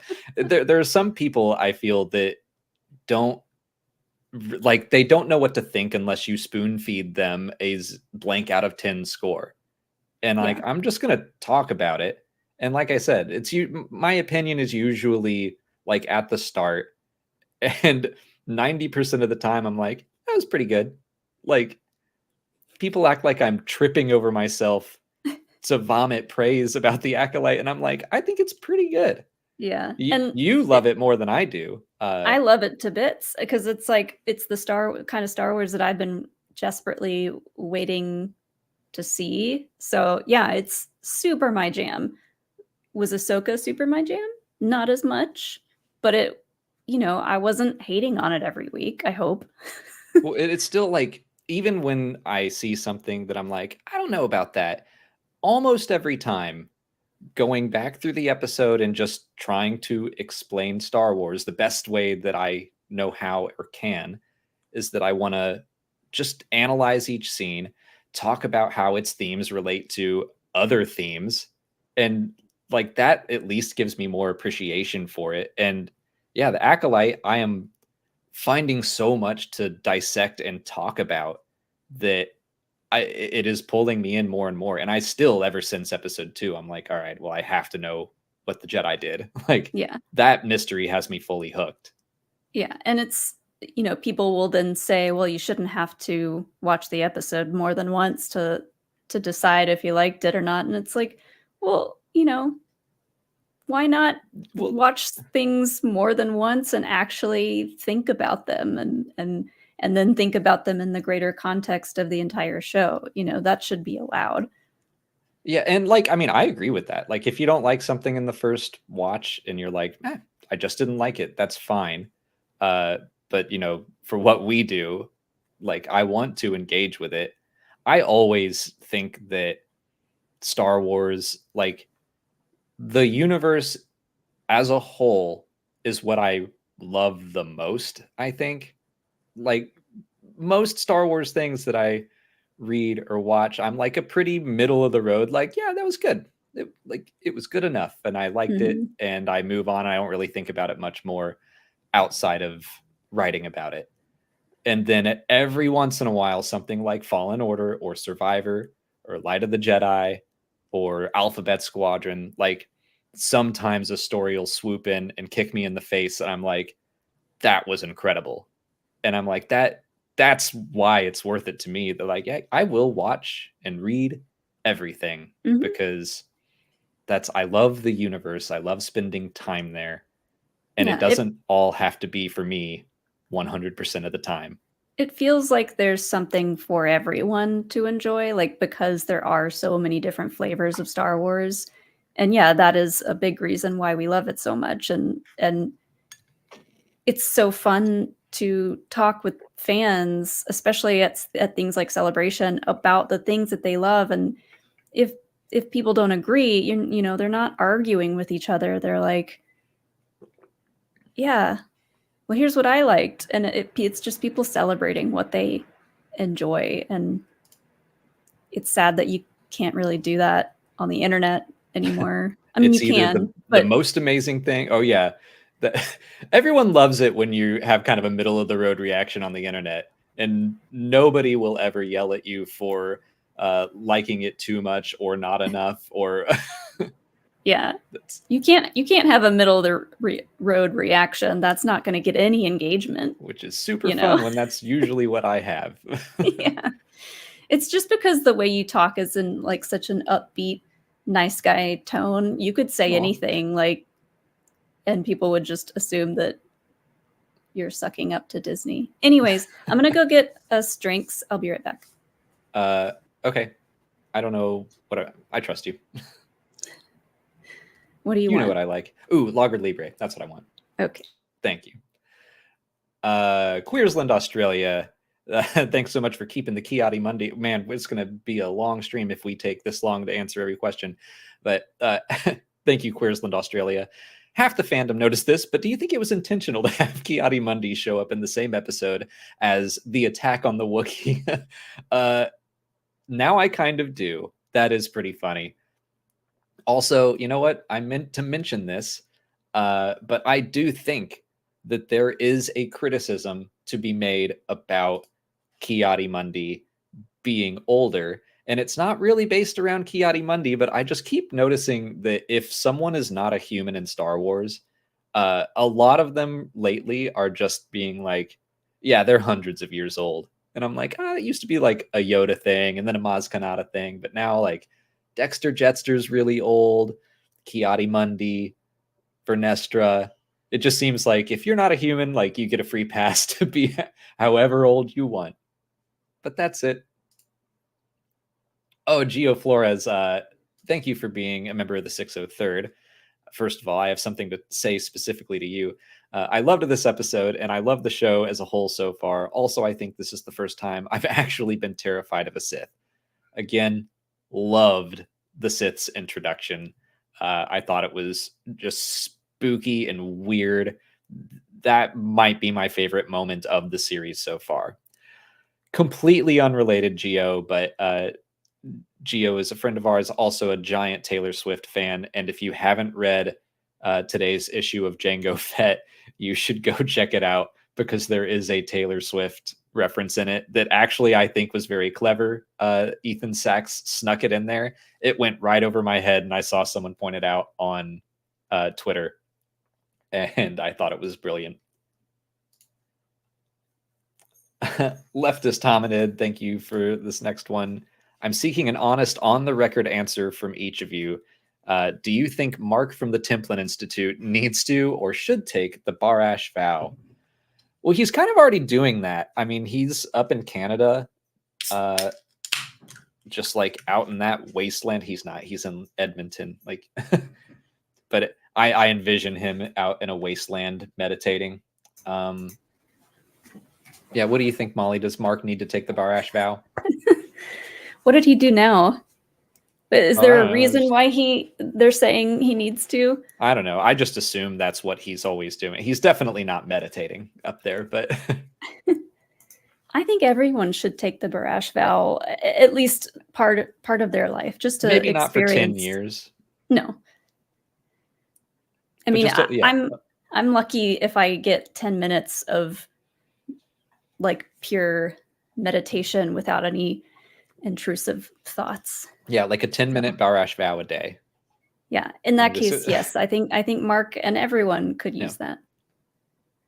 Molly, I need to take the Barash vow for about 10 minutes, and then I go sit on the toilet. That's my Barash vow. We take the Barash vow every time we're like done with a live stream because we're just tired of hearing ourselves talk. It's true. Like, it does just start to sound like nonsense. We're like, just put any TV show on that isn't Star Wars.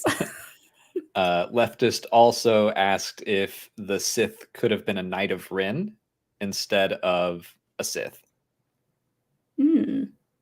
What did I see earlier that reminded me of that?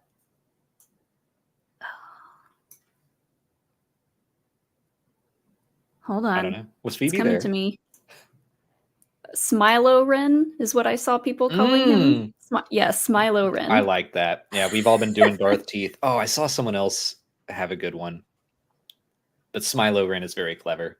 I love That's that. like been my favorite part of the Acolyte, like the fandom response is people coming up with fan club memberships, nicknames for all these things.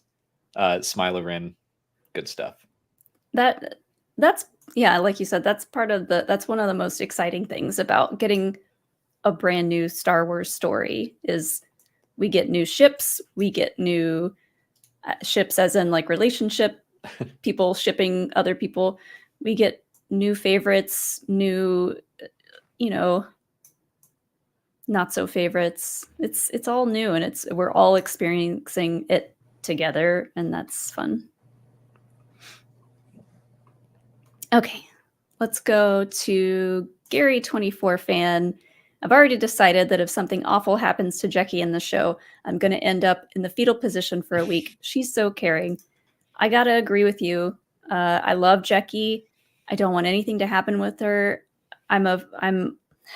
If what we've been talking about with Soul happens and he gets kind of like broken down as a person, I do worry about her because of that. Like, I think she looks up to him so much.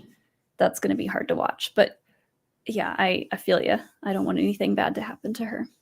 Jackie, like really, I mean, I already liked her, but I think this is the most I liked her in episode 4. Just seeing that moment of starting off with the Jedi platitude and then going like, no, that's not what's needed here. And Yeah. I can personalize this and actually give you some helpful, actionable advice.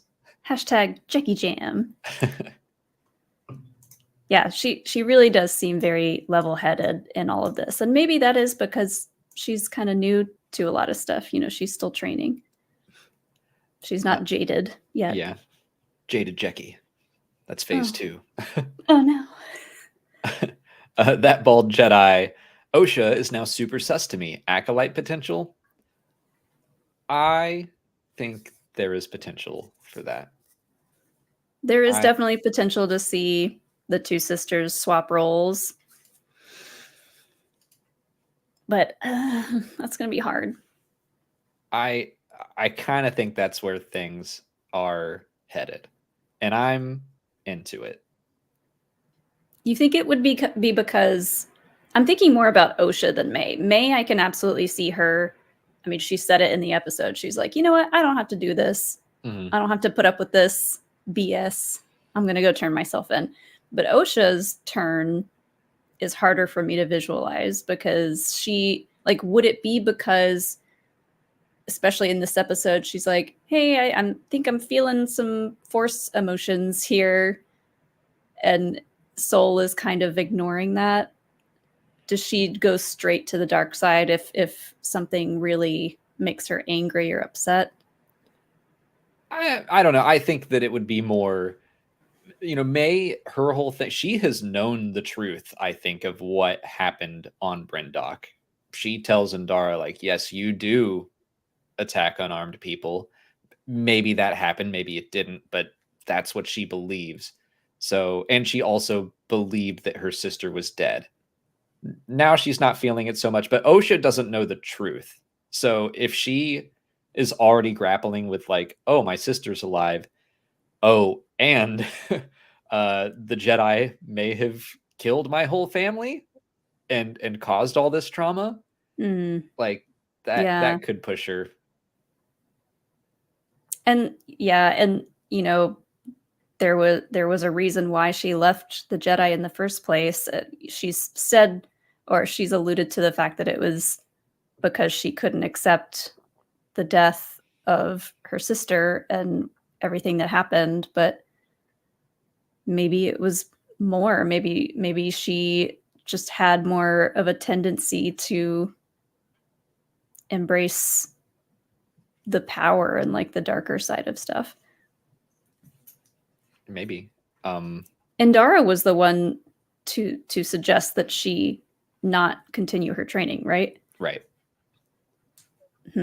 So yeah, maybe they saw darkness in her that whole time. Interesting. Leftist Hominid has another one. Isn't it kind of weird that the Jedi, a non-government organization, would need to report to the government about May? They're not a government agency until Clone Wars. I still figure that if there are Darksiders running around, like they would, the Grand Council would probably fill in the Republic, and we see in the High Republic books and comics they're starting to work more and more closely with the Republic during the Nile threat. So even if they're not a part of the government, they still probably chat regularly. They're still, I mean, even at this point, I think they're working fairly closely with them. You know, Vernestra says stuff about, we don't want this to get into the hands of our political enemies. Why do the Jedi have political enemies right now? That's weird. You know, they're already kind of entangled, and that just kind of gets worse and worse as we get closer to the prequels. Also, just because Vernestra thinks that the Jedi Council would do that, that doesn't necessarily mean it's true. That's just what Vernestra said.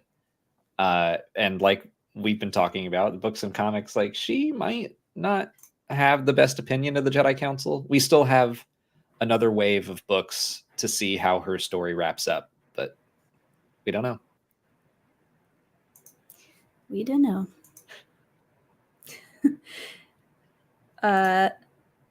Jeremy Kulo says that the Jedi Order definitely has a mid-level management problem. But is it a problem, or is it a solution? I think it's a problem. That's my whole thing with the Jedi, is that like I think that the Jedi is like good. The Jedi Order is good. But as an institution, as any institution, it has problems. Like the more you try to make every Jedi work under the same rules, it becomes less and less flexible. So I don't even know if that's what Jeremy's talking about here, but well, I guess I took it as like when we see Vernestra say, let's not tell the High Council about this.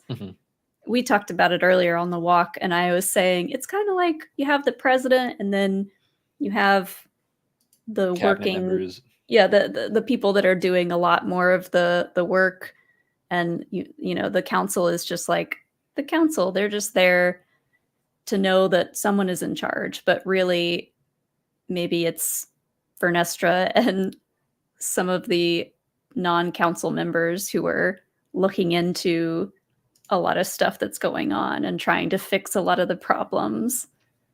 Yeah. I don't know. Vernestra would know. She would have the best knowledge of like how the council has been working thus far, because she's been around for so long. So maybe she's like, nothing will get done if we tell them. Yeah.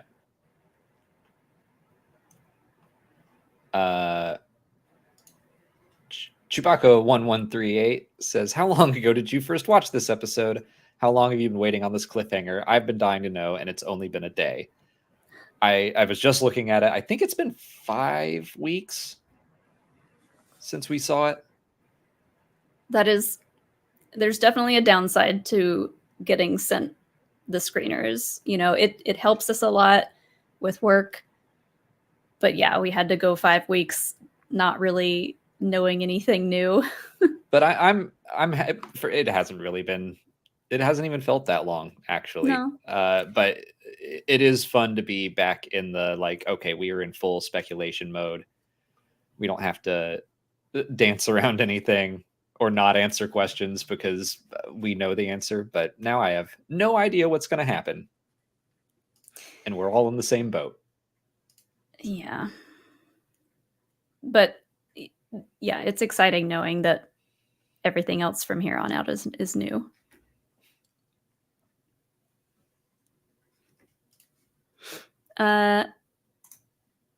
Dan and Maniac, thank you for the next super chat. I strongly suspect when we get May's version of the flashback, she'll be way more chill than in Osha's version. Her abandoning her revenge to reunite with her sister makes me think she's actually good. Yeah, I think it's going to be a very different look once we if we do end up getting May's version, Taylor's version, May's version. I didn't really think of that. Like, I know Rashomon was an inspiration for this show, but I was kind of assuming that what we saw in episode 3 was true. It's just that there were gaps in the knowledge that will give us more context. But it would be interesting if we just saw that story again from May's point of view, and she wasn't that clingy in her eyes, and Osha was like way more standoffish. The only problem I see with that kind of storytelling in Star Wars is that Star Wars fans can't really handle it, because there's still some people that think that Luke with the crazy eyes in Ben's hut in The Last Jedi, they think that's the real version. And it's like, no, that was Ben's point of view. And Luke's version where he didn't have his lightsaber pulled out was like his dream point of view. But like, showing some Star Wars fans 3 different versions of something, like, they can't parse it apparently. So it might be difficult to show only 2 versions of something. Does that make sense? That was kind of a rant. Yeah. No, yeah. I get where you're going. It certainly will be difficult for some fans to understand the nuance of seeing different points of view and kind of waiting until we get more information to form an opinion. But that's always going to happen. Yeah. I don't want that to stop us from having this kind of storytelling, because I think it's fun. Yeah. It really adds to the mystery.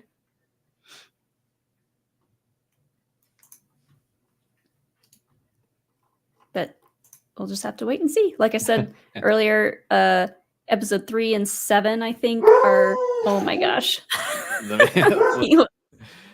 Someone came to the door, I guess. Sorry about we've got Hilo, we've got spammers in the chat. It's all happening tonight, guys. I forgot what I was talking about. Oh, episode 3 and episode 7, I think, are directed by the same person. So we might get another flashback episode for 7. Wikipedia says, bring the dog in. He's been in and out. He just is restless. He wants us to go play with him. No one was at the door. He's barking at ghosts again, so that's fun. Oh no, the ghosts. Hilo has thoughts about Ki-Adi-Mundi and his birthday. Andrew 711 says, Kelnaka was killed by someone close to him. Maybe. I mean, he did look like he was just sitting in that chair. Molly, you've pointed that out, that like he did look like he was just kind of chilling in that chair. So I am curious about that, because yeah, he seemed like he took plenty of precautions to not be found, and I just assumed that, you know, the Sith was so, you know, quiet and mysterious and good at what he does. He just got in there real quick and killed him. But it could be someone that he trusted at first. That would be sad. Yeah, and the chair where he was sitting, I was looking at it today and I was like, there's a light on the screen next to him that's blinking. And I was like, I wonder if he was trying to send a message to someone or send coordinates or something. If there was a reason why he was sitting there, that could be another mystery. I don't know. I do think that's interesting. I just figured he got hit and fell in the chair, but everyone was talking about blinking lights at the end of Book of Boba Fett. It's true. And here, no one cares. All of a sudden, we stopped caring. Could be something. I don't know. Darth Patty, thank you for the the love and the hashtags. Hashtag Wikipedia Star Wars Explained United. Thank you. David, thank you for the super chat. There's too much negativity. Just want to say thank you for being one of the brightest lights online in fandom, for introducing us to others like that. And Molly's eyeshadow looks killer. Thank you. My Instagram subscribers picked it out for me. If you want to check that out. I wanted to do something Kofar inspired, and that planet is full of very green stuff. It was very Jurassic Park looking, so I wanted to do green makeup. Evan Fetter, how likely do you all believe that it is May who will be framed? I believe that instead of killing May, the Sith would bleed a crystal and frame her for the death of the Jedi, and then the Jedi use it too. I mean, I definitely think she might be framed for Kelnaka's murder. Right now she doesn't. That's the only murder she can be framed for, because she did kill 2 other Jedi. So, yeah, we saw her do that. The bleed a crystal, frame her for the death of the Jedi, and then the Jedi use it too. The Jedi use the crystal. I'm not sure what the last bit means, but I don't know. Like with the Sith just taking a step out and obviously being like, "Hello, I'm here." I think there's really nothing to frame her for. She might get blamed for Kelnaka's death, but for the most part, I think she's already in enough trouble.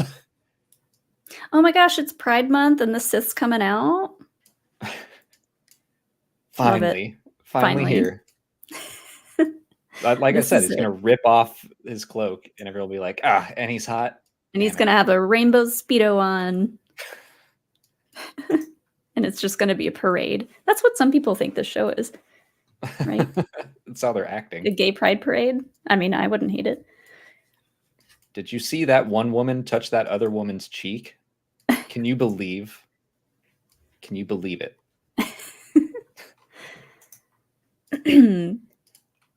Danby 900. I was very frustrated with the episode and hated how it had the arbitrary sudden ending. I really didn't like that either. 28 minutes isn't acceptable. Worst for you by far. Felt incomplete. I mean, I'm kind of with you in some of this. It did not make me feel less invested, but I do feel like it was kind of just we just stop it here. And I'm like, I agree. It didn't feel like a complete story. It sounds like from what the writer has said, apparently the same writer did this episode and the next one, so 4 and 5. It sounds like they did struggle a little bit with figuring out how to divide the two, or like where to stop this one and start the next one. So that sometimes that happens, and you just gotta stop it somewhere. And I think they stopped it exactly where they should have, because it got everybody talking. The writer that I've quoted a couple times said that like it will make sense next week and that it's a longer episode. I think she also said that this is at least she thinks this is the shortest of the bunch. So that's good. But yeah, like it did just have that streaming thing where I'm like, okay, it feels like a long movie that they cut. But oh well. Yeah, it's just one of those things that hopefully doesn't keep happening with Star Wars shows, but to me it feels like more of a Disney decision than the writers and the directors of the episodes. But I don't know. I don't think we know enough information to make that call, so it kind of reminds me of like, oh sorry. Well, like, go ahead. Andor started with pretty short episodes, like they were 30 minutes each, and then ramped up, and until the last episodes were all 40 to 60 minutes. I don't know if that's what they're going to do with the Acolyte, but it might ramp up, and this might just be like, this was the short one. Yeah. That'd be nice if this is the shortest of the bunch. Sean, thanks for the next super chat. Is Plagueis the current Sith Master? Chimere is the apprentice and has the ability to manipulate life, is related to the Witch Coven. That would make the Sith aware of May and bring her in as an acolyte. I doubt that Plagueis is the current Sith Lord. It might be, because Plagueis doesn't have a canon birthday, so Oh boy, he could exist at any point. It could change. I kind of think that it's going to be someone new, but maybe not. They might change that. If there is like a twist and it's like, oh, Chimere is the apprentice and there's a bigger, badder Sith out there, I don't know if I want it to be a recognizable name or a new name. Yeah, I guess my theory on all this has always been any Sith we see in the show, at least in the first season, will be new names.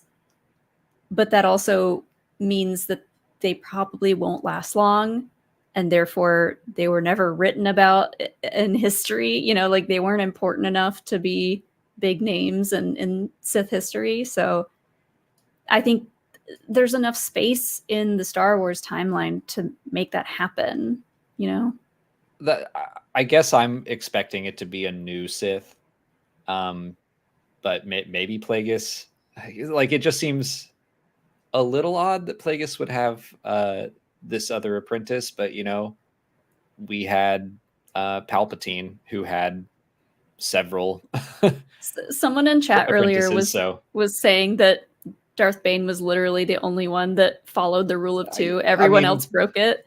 So all the talk about the rule of two, like, come on, nobody cares. And really, like the whole thing is Darth Bane was also gonna break it. Yeah. He was like disappointed in Xana, and he was like, you know what? I don't think she is my apprentice, and I'm gonna learn how to transfer my consciousness into someone else so I can live forever, and I'll find a new apprentice. Like Darth Bane was also going to break it. The rule of two is not like, it's a fun, cool thing to say, but it's not a thing that Sith can follow. I almost think that it was made to be broken, right? Because or maybe not made to be broken, but just the whole way that the Sith operate, it's gonna get constantly broken. I don't know. Yeah, I mean, they just cannot give power away like that. They don't actually want to help the next generation. Like that's what Darth Bane's plan was supposed to be, is like, hey, over generations we're going to be really strong, but the Sith want power now and they want to hoard it and they don't want to share it, but they need help, but they don't like each other. Right. It's this constant battle. There's too much chaos going on in the Sith. Darth Bane was like, hold on, we need a rule book. And he tried, but they still managed to mess it up. Matthew Byron, thank you for the super chat. Hi, would love if you addressed my questions following the super chat. Love you guys. Enjoy jumping into the stream each week. So I looked and tried to find something, and I just saw Matthew say, it's disconcerting seeing the Acolyte get so much hate when we know that Leslie Headland and Amon Listenberg worked so hard on this project, among others. It is disconcerting. Very much so. The lack of empathy that you talked about over this past week. It's like, yeah, it's just, you don't have to like a thing, but to go out of your way to attack people for making a thing is not cool. I've been having I've been having some really rough days. I talked about it last week, but like, if I think about it too much and think about how just about any project in Star Wars by a woman, especially a gay woman, how much people want to drag it in the dirt.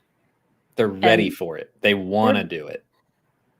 It really kills my spirit. You know, I gotta take some time to just try not to see a lot of that stuff. But again, I try to keep an eye on our community. I try to keep it a safe place, a welcoming place, but it makes me question humanity, and I've spiraled a few times. Like it's been hard. So Well, that's that's kind of what I was grappling with today, where, unfortunately, I'm like, I've come to expect those people to be mad about whatever bullshit, like, oh, I can't believe there's women or people of color or queer people in Star Wars. I'm like, I am They've always weirdly been numb there. to that, and it's just like, yeah, block, block, block. And then today I was like, this is a whole new level of dumb. Like, this isn't everything about it was dumb. I couldn't believe it. I mean, I guess I'd rather see people getting mad about a lore thing than getting mad about women and the queer Yeah. community and people of color. Like that's the stuff that really brings me to a level that I'm just like, I have to lay down now. Like, I can't look at my phone. I can't look at the internet. I just have to lay down and be sad for a bit. So the lore stuff is still crazy and too intense and wild, but at least it's not making me question. It's all really the same thing of just like, these people don't know how to respect anyone else. Like they can't respect someone else's lifestyle choices. They can't respect someone else's just views on what Star Wars should or could be, like, and they just have to be mad about it. That's all they got. Sorry, I'm typing and I know it's loud. Yeah. I'll go to Francisco Gios. Thank you. I wanted to say real quick. Okay. I just I really appreciate everyone who sends us nice messages here in the chat or on Twitter, Instagram, whatever it is. That is what is getting me through these weeks of covering this show that I love so much is you guys and your support. So I appreciate it. Well, yeah, like the streams, talking with our guests and talking with all of you has all been really fun. And like that, when you're engaging with Star Wars, even if it's not your favorite thing, you can still have fun with it and talk about it. Like, it's still a great, great thing. I didn't want to move on unless you're ready. No, yeah, I'm ready. Well, let's dive back into silly stuff. Okay.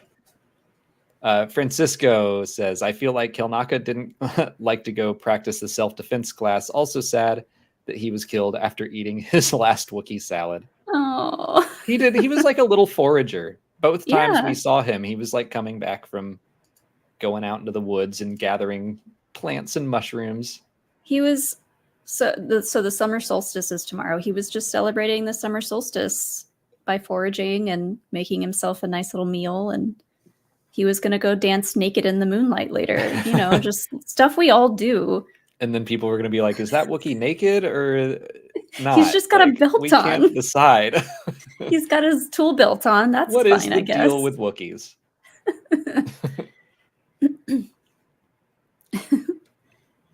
Jeremy has another super chat. May's Black Series figure has assassin specified as if there's another variant coming in the future. Will Osha become the Acolyte? We kind of talked about that. That's interesting. See, I don't really like follow toy, not leaks, but releases and like all the fine print on them. So that's interesting that there could be a variant of May. But yeah, we did kind of touch on Osha, and I'm like, yeah, I'm a little sus of her right now. Yeah. I also feel like toy marketing is kind of a weird gray area because maybe they didn't want to put Acolyte on there. I don't know. That they don't want to spoil any of the story by like giving her a label, but that could be pointing towards like a shift in what kind of what her allegiance is to in the show. I had a thought and it just leapt out of my head. So I was listening to the episode today with descriptive audio, and I thought it was interesting that they kept referring to May as the assassin. Mm. I don't know, Maybe it's just because thought of that that. was interesting. I mean, so far she has assassinated 2 Jedi. So Yeah. it's fair to say. Home Run Production says Ki-Adi-Mundi is my guilty pleasure favorite character. Love that. I know what he represents and has problems. Still love him. I thought his species aged really fast. I was surprised to see him. Thank you. I told you someone was Hey. going to be here that loved Ki-Adi-Mundi. And I also think Home Run Production may have stayed offline this whole time. Does he age really fast? I was surprised. It's like, yeah, a lot of people were, I guess. Yeah. I love, the guilty pleasure character, kind of like our friend Jane loves Luminara Unduli, who we like Another problematic Jedi, but we won't go there. We like to poke at. Yeah.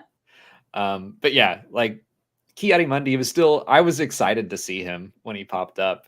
I was like, me oh, too. it's you. Mostly just because we kept hearing that, like, yeah, this show isn't going to have cameos. And I'm not saying that this is a flat out cameo. I mean, but it kind of is. But there's reason for him to be there. And he wasn't called out by name. He didn't have a name in the subtitles. You had to wait to the very end of the episode and watch the credits to see his name. So that's far from the kind of cameos that we've been getting. But yeah, very exciting for prequel fans and lore fans who are like, I know you. I'm just going to go, while we're on Ki-Adi-Mundi, I'm going to bring up Christopher Killian said, I like that they included him, but do you think they forgot this is 100 years before Ki-Adi-Mundi's time? I think we've covered that extensively, but he's got a new birthday.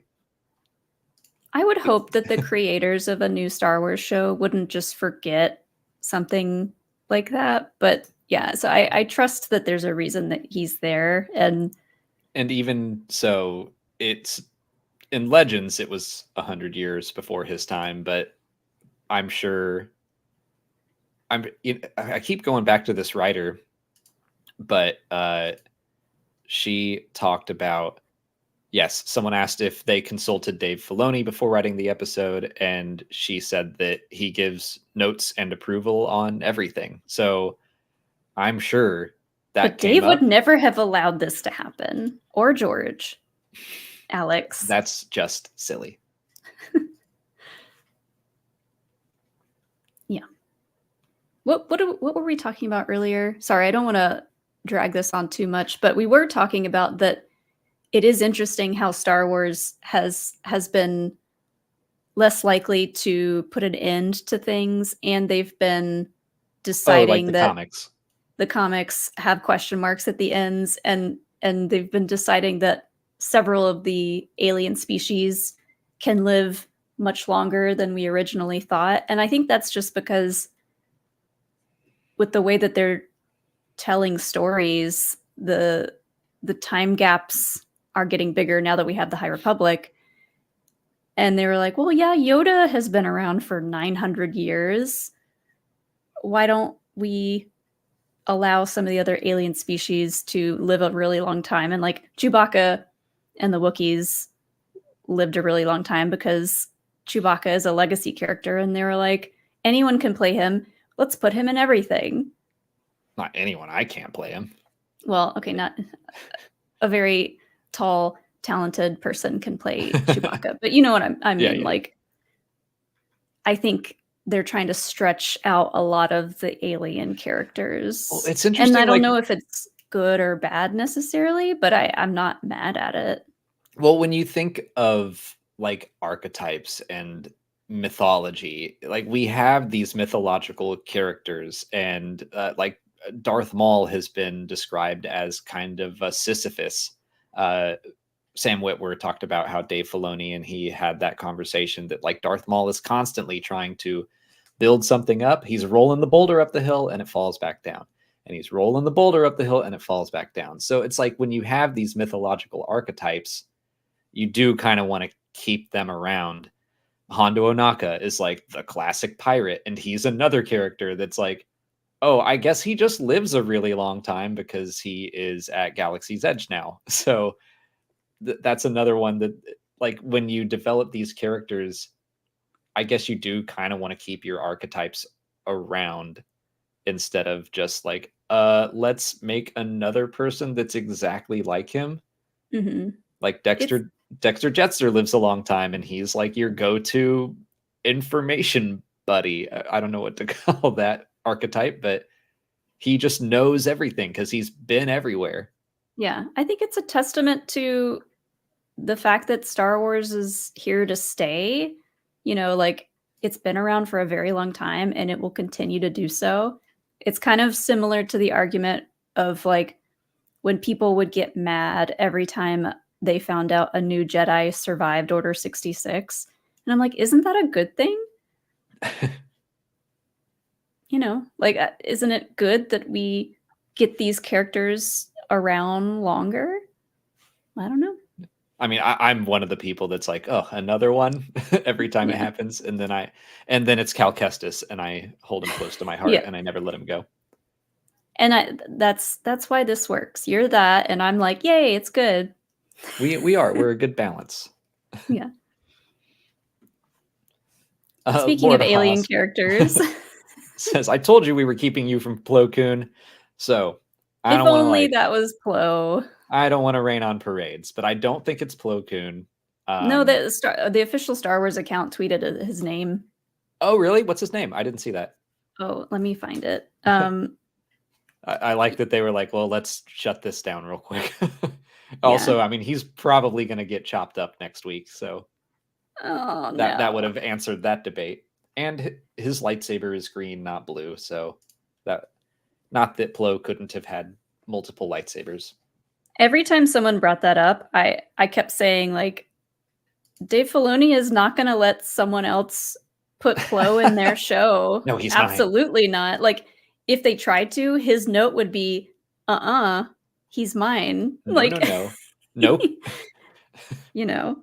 No Plo for you. I think that's just funny.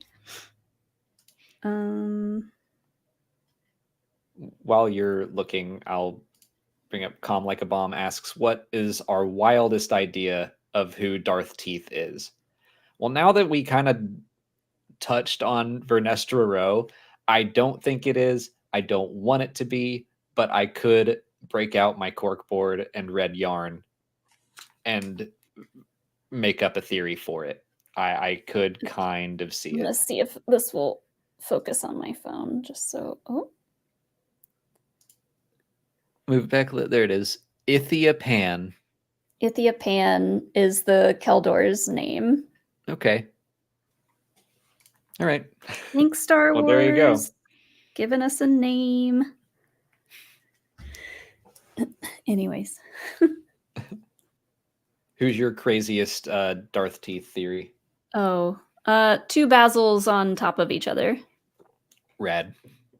I saw people pointing out, actually our mod pointed out that the last person that we saw closest to Kelnaka was Basil.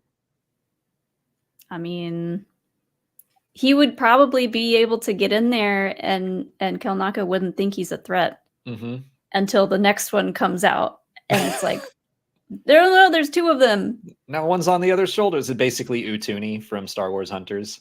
That's why Star Wars Hunters got delayed so long. They were like, the idea of two what, oh my God, what Jawas. are they called? I'm so wrapped up in my crazy theory that I forgot the word Jawa. The idea of two Jawas stacked on top of each other, we can't have that come out yet because we're going to do it in the Acolyte with Basil.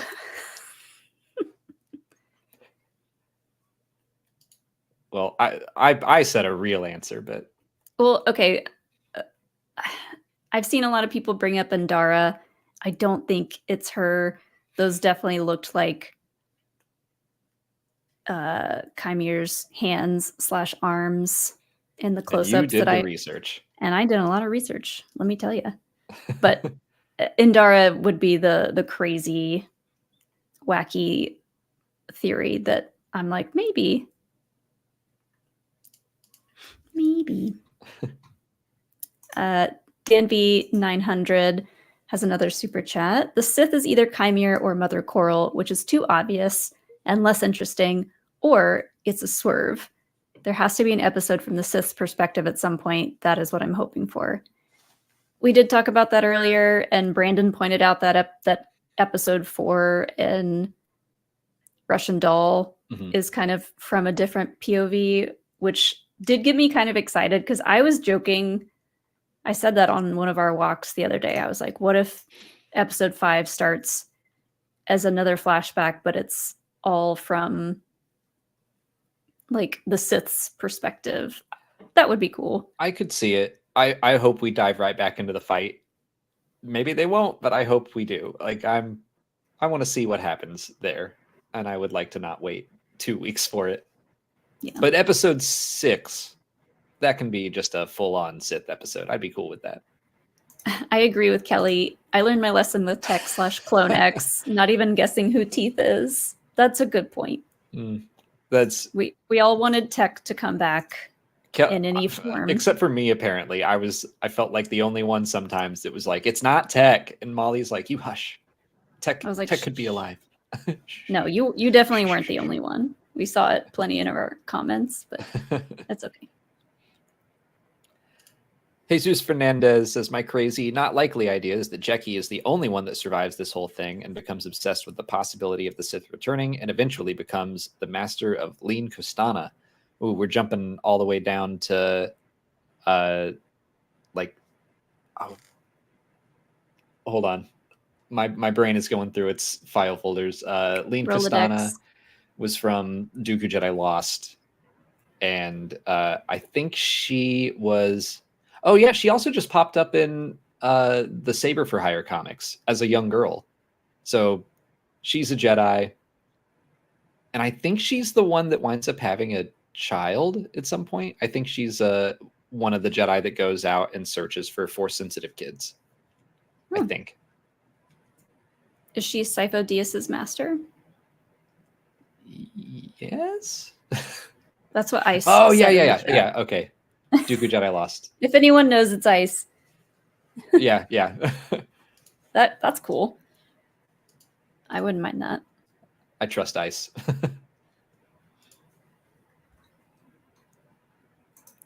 Cassia Pipe has the next one. When May asked what deal Chimere made with the Master, Chimere said, I didn't. But then he says, we didn't, exactly. Almost like he let a slip that it's him.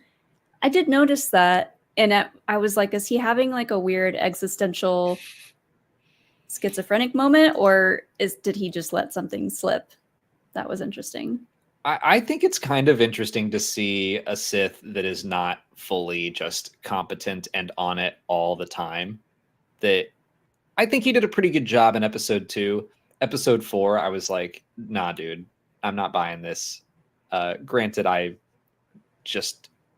exist outside of your world and I've been speculating on your identity for a while. Yeah. But I like the idea that there's a Sith apprentice out there that's like, oh no, I just got stuck in a trap. I'm hanging upside down. Like, I got to fix this. He's like, I can't believe this happened again. Yeah. Every acolyte puts me in a rope trap. So I got to put my robe and my hat on real quick, and I have to go kill this Wookiee. And like, his hat. My spooky hat. I really hope that when the helmet opens, it's not just one that you take off. It like opens from the teeth. Ooh, that'd be cool. That would be even creepier. Pedro TV says, Mandoverse and Bad Batch help explain the Emperor's return, and after last episode, we're talking about a dyad. Is The Rise of Skywalker unintentionally the most influential new Star Wars movie? I unintentionally, I see what you're saying, I think, but that's just something that Star Wars always does, is that new stories will raise questions, and then more new stories will provide context and explore those questions. I mean, I think that's why the Darth Plagueis novel is one of the most well-loved Legends books, because it was like, let's just go through the prequels and try to make sense of some of the more baffling questions in there. And I think James Luceno did a really great job. So yeah, I do think that personally, I think The Rise of Skywalker raised a whole bunch of questions that could use some further exploration. But maybe they did it on purpose so that they could later fill in all the gaps for us.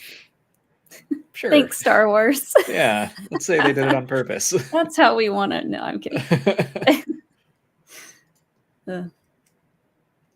Yeah, the Plagueis book is towards the top of my list of Legends books that I want to one day read. I still have yet to read any Legends books, but I struggle to keep up with canon, so it's hard for me to find the time and the energy to read more in general. I would be very interested to see what you thought of it. It's do you think I would find it boring? Yeah.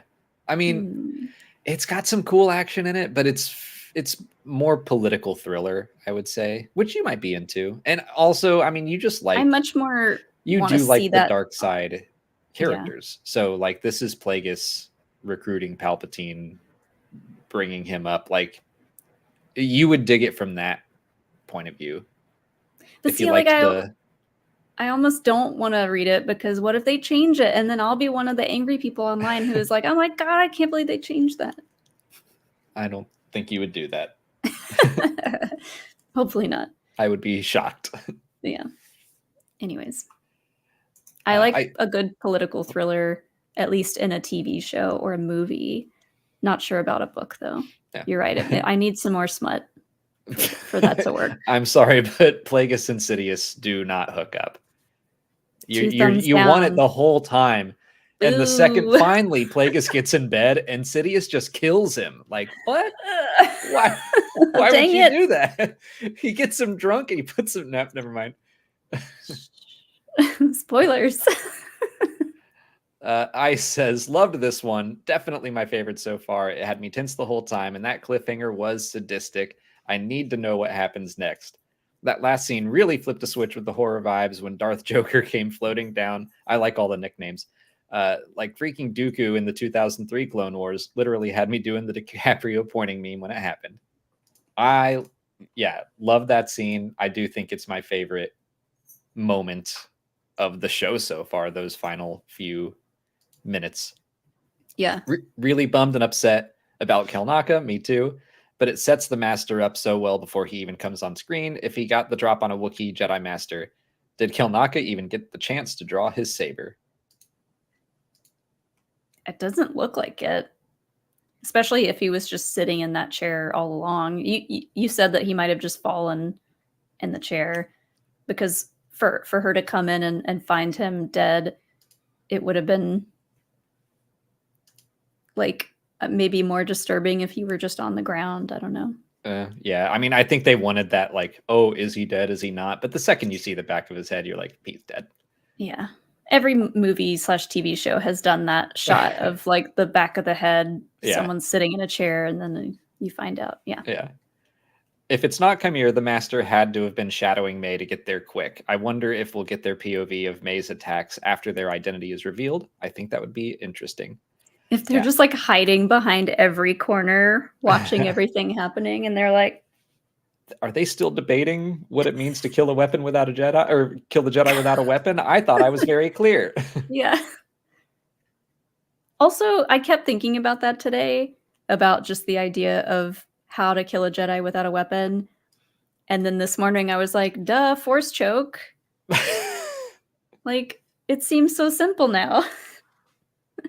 Why don't you just come out and say it, Sith Lord? Yeah. Gotta make it hard. Is the Force a weapon? That's a good point. I'm probably wrong, but I was just like, oh yeah, you could just do what Vader does. He was really good at it. But Palpatine told him that once, and he's like, oh, I can do that all day. Like, yeah. I can do it over Skype. Vacation mode, thank you for the generous super chat. What are your thoughts on the witches that were doing the girls' hair and they looked at each other when the girls said they were the only children?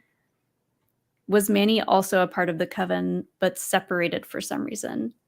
So first of all, I want to say I loved that scene because finally we get to see who's doing the hair around here. So bravo to including people doing other people's hair in Star Wars. I was just happy to see that. Yeah, I don't think that look between them means anything about Manny.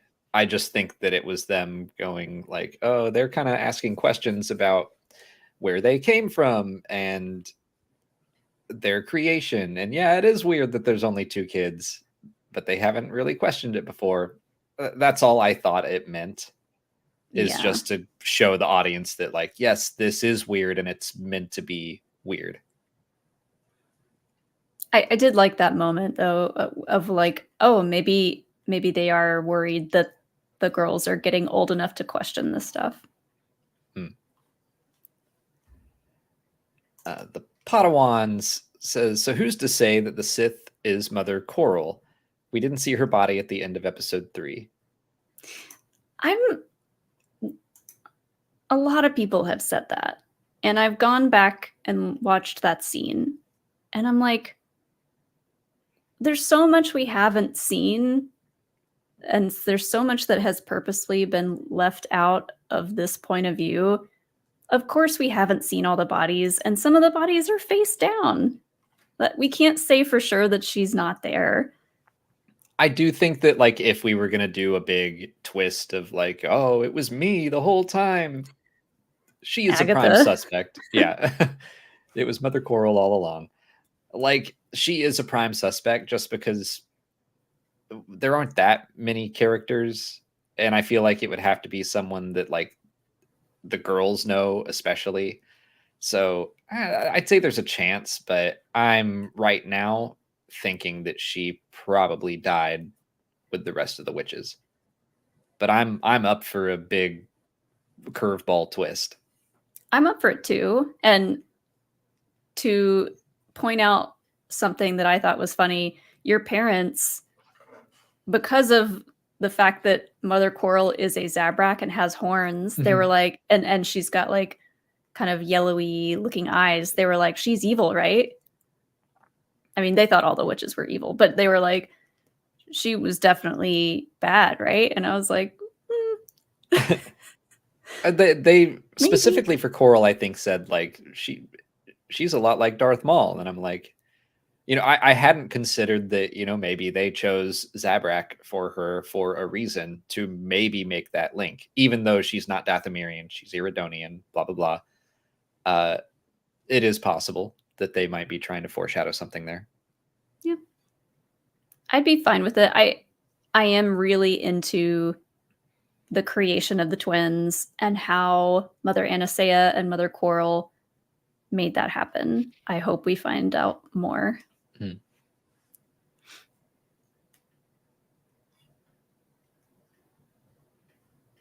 I think it's your turn. Oh. I can go. We both look like we just zoned out. I'm like, we did. Bakey, thank you for the super chat. To take a step back, do you think the pit scene during the Ascension ritual is an area steeped in the dark side like the cave on Ahch-To or Dagobah? you know, I kind of forgot about the pit. And they were around a big hole. That was weird. The very first time we watched these, because when I edited the reaction, I realized I said, "What's in that hole?" Because they were right next to a giant hole, and you know, we've seen episodes of Buffy where there are weird creatures that they have to make sacrifices to in giant holes. So there's always something bad in the hole. I'm looking at the hole now, and it's a spooky hole. It's spooky, and it could be something specific, or that could just be like the best area for a group of people to get together and see some really solid moonlight, you know. I don't know. I'm looking at, so I have a screen grab of just all the witches holding their hands out over the hole. It does look like, yeah, I could see that. I think that's a decent guess for now to be like, yes, this is a place strong in the thread, the dark side of the thread, and they are pulling energy out of it. I could see that. I like I that. think that would be cool.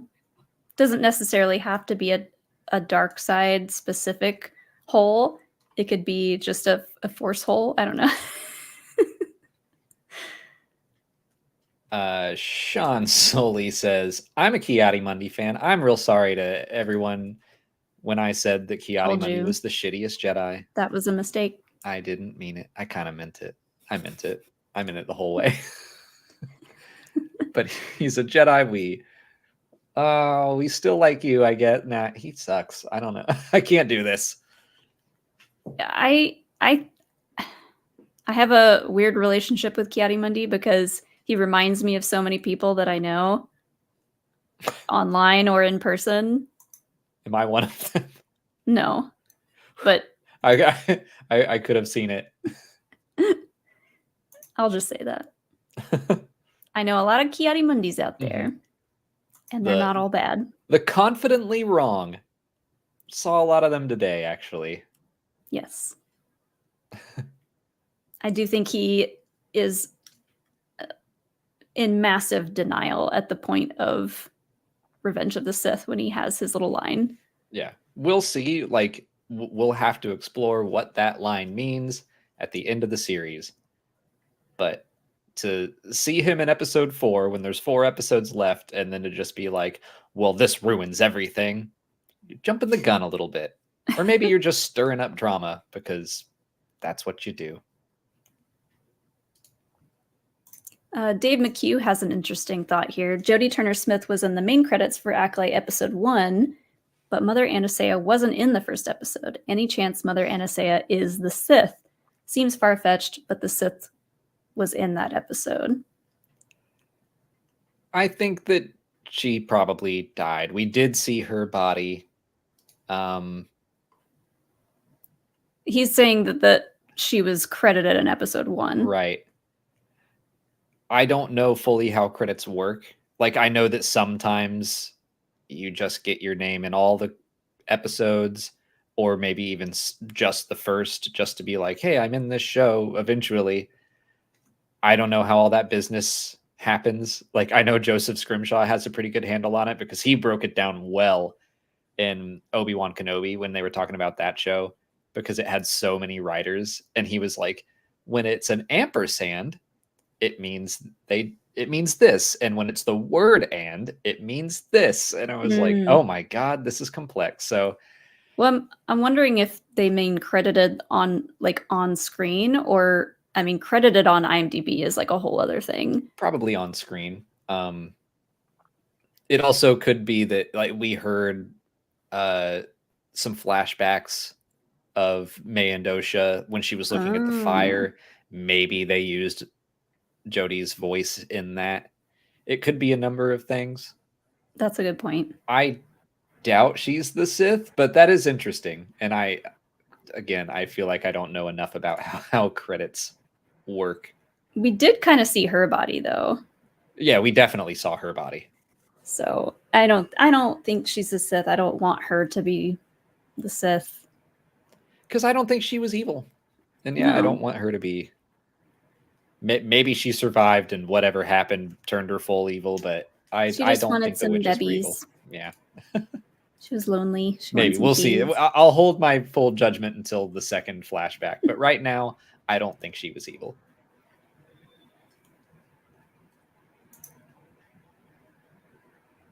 It's your my turn now. Okay, now see, we're all lost. my review says, I kid you not, I sherved when Darth Teeth showed up. I don't know if that's Gen Z language that I'm not fluent in, or if they meant like shriveled, or. But I like sherved. I sheeshed. He was creepy. Love that. I love that scene. Oops. Cameron Stewart, people act like they're sticking it to Disney by making rage posts online about it after they've already watched the episode 7 times. I mean, yeah, it's silly.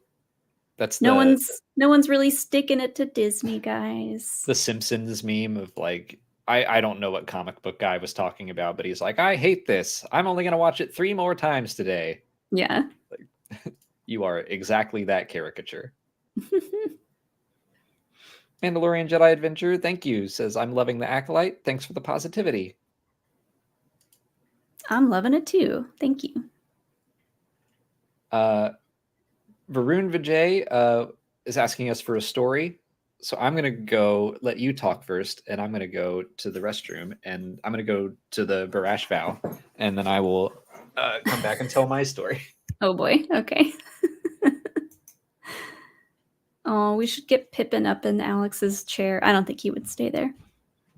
Hi, first time I've done this. Love your videos. How did you first get into Star Wars? I'm not enjoying the Acolyte much, but I'm enjoying High Republic. So, how did I first get into Star Wars? I'm pretty sure my parents showed it to me. I couldn't tell you how old I was, but we did own the VHS tapes. And so at some point growing up, I watched them.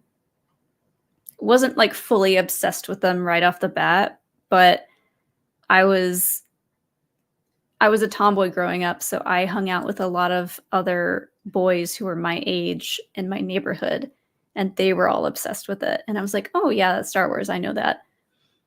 And so I think hanging out with them and, you know, hanging out with boys at school who were really into Star Wars, I kind of clung to it. And I was like, yeah, this is cool. And then I would realize when they would get bullied for liking it, I was like, no, that's not okay. You shouldn't get bullied for liking Star Wars. Star Wars is cool. It blew my mind back then, and it still blows my mind now that people get bullied over it. But anyways, so yeah, it was like a casual fan off and on over the years. When I met Alex, it was a little while until I realized and understood his deep knowledge of Star Wars lore. And at that point, I was like just curious more than anything. So I made him fill me in on as much as possible when it came to Star Wars lore and trivia. And now we're here. Oops. Oops. Sorry I did that to you. I asked for it. Curse that Star Wars Trivial Pursuit game. I'll try to keep mine brief. When the Olympics were here in 1996, they built like an Olympic village. And the year before, in 1995, I think my parents took me there. And for some reason, there was a Darth Vader cosplayer there. And I was very intrigued. I was 7 or 8. And my dad, like, very excitedly was like, oh, I'll tell you all about Darth Vader. So kind of the same thing. He told me everything he knew about Darth. And I was like, say no more. I have to see this movie. And so we went home and we watched it. And that was it. I became obsessed immediately.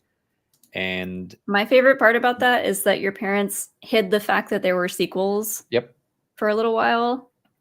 Well, I watched their taped off of TBS edition of A New Hope over and over and over. And they were like, maybe we just let him wear this out. And then eventually they were like, no, it was before that. I don't really remember the first time I saw The Empire Strikes Back. I think it was before 1997. I don't think they let me go 2 years without that. But maybe it was the special editions and they were like, we can no longer hide this. It's so funny though, because like we're seeing people our age do that. Like friends of ours will do similar things to their kids, and they'll be like, they don't need to know that there's more of this thing that they love yet. Let's just cherish this time that we have now while they're obsessed with this one thing before introducing them to the rest of it. I love that. It's so funny. It's smart. Glad you're enjoying the High Republic. Yeah, me too. I love those books. All right, my turn for a potty break. Oh, okay. Jason Gorney says, watching this show reminds me of when I used to watch Lost or 24, always on the edge of my seat and waiting impatiently for the next episode. I remember that stuff too. And like that is something that I miss from the non-streaming days, is when we had Lost or 24 obviously had 24 episodes. Lost would have 22 or 24. The X-Files, I miss having that stuff where it was like some plot episodes, some monster of the week, kind of back and forth, do some character stuff. I do miss that. I hope streaming can find that out at some point, how to balance that. Like at least Bad Batch got 16 episodes. That was cool. Jack Blitz, thanks so much. Says have been feeling really discouraged by the fandom as of late. Had to stop watching some creators I've followed for years. Thank you, both of you, for just being level-headed and reasonable. Thank you, Jack. We try to be. We keep most of our rants offline. I'll talk to myself while I'm working out or in the shower or something. That's a good place to just get it all out. Mandalorian Jedi Adventure, thank you for the super chat. You didn't need to send one in for this, but there should be a join button somewhere. I'm honestly not sure if you want to join the 603rd, but I think it just says join somewhere on the page. 000 Tragic Solitude says it might just be his guilt, but Kelnaka's drawings could be him figuring out something about the twins' birth, and the Sith killed him to cover it up. That's interesting. Yeah, like we're all under this impression that Kelnaka just wandered off in the woods to exile himself, but maybe he's like, I can crack the code. I still think it's probably just what's in his head, his guilt, or whatever the witches may or may not do to him in the other flashback, but you never know.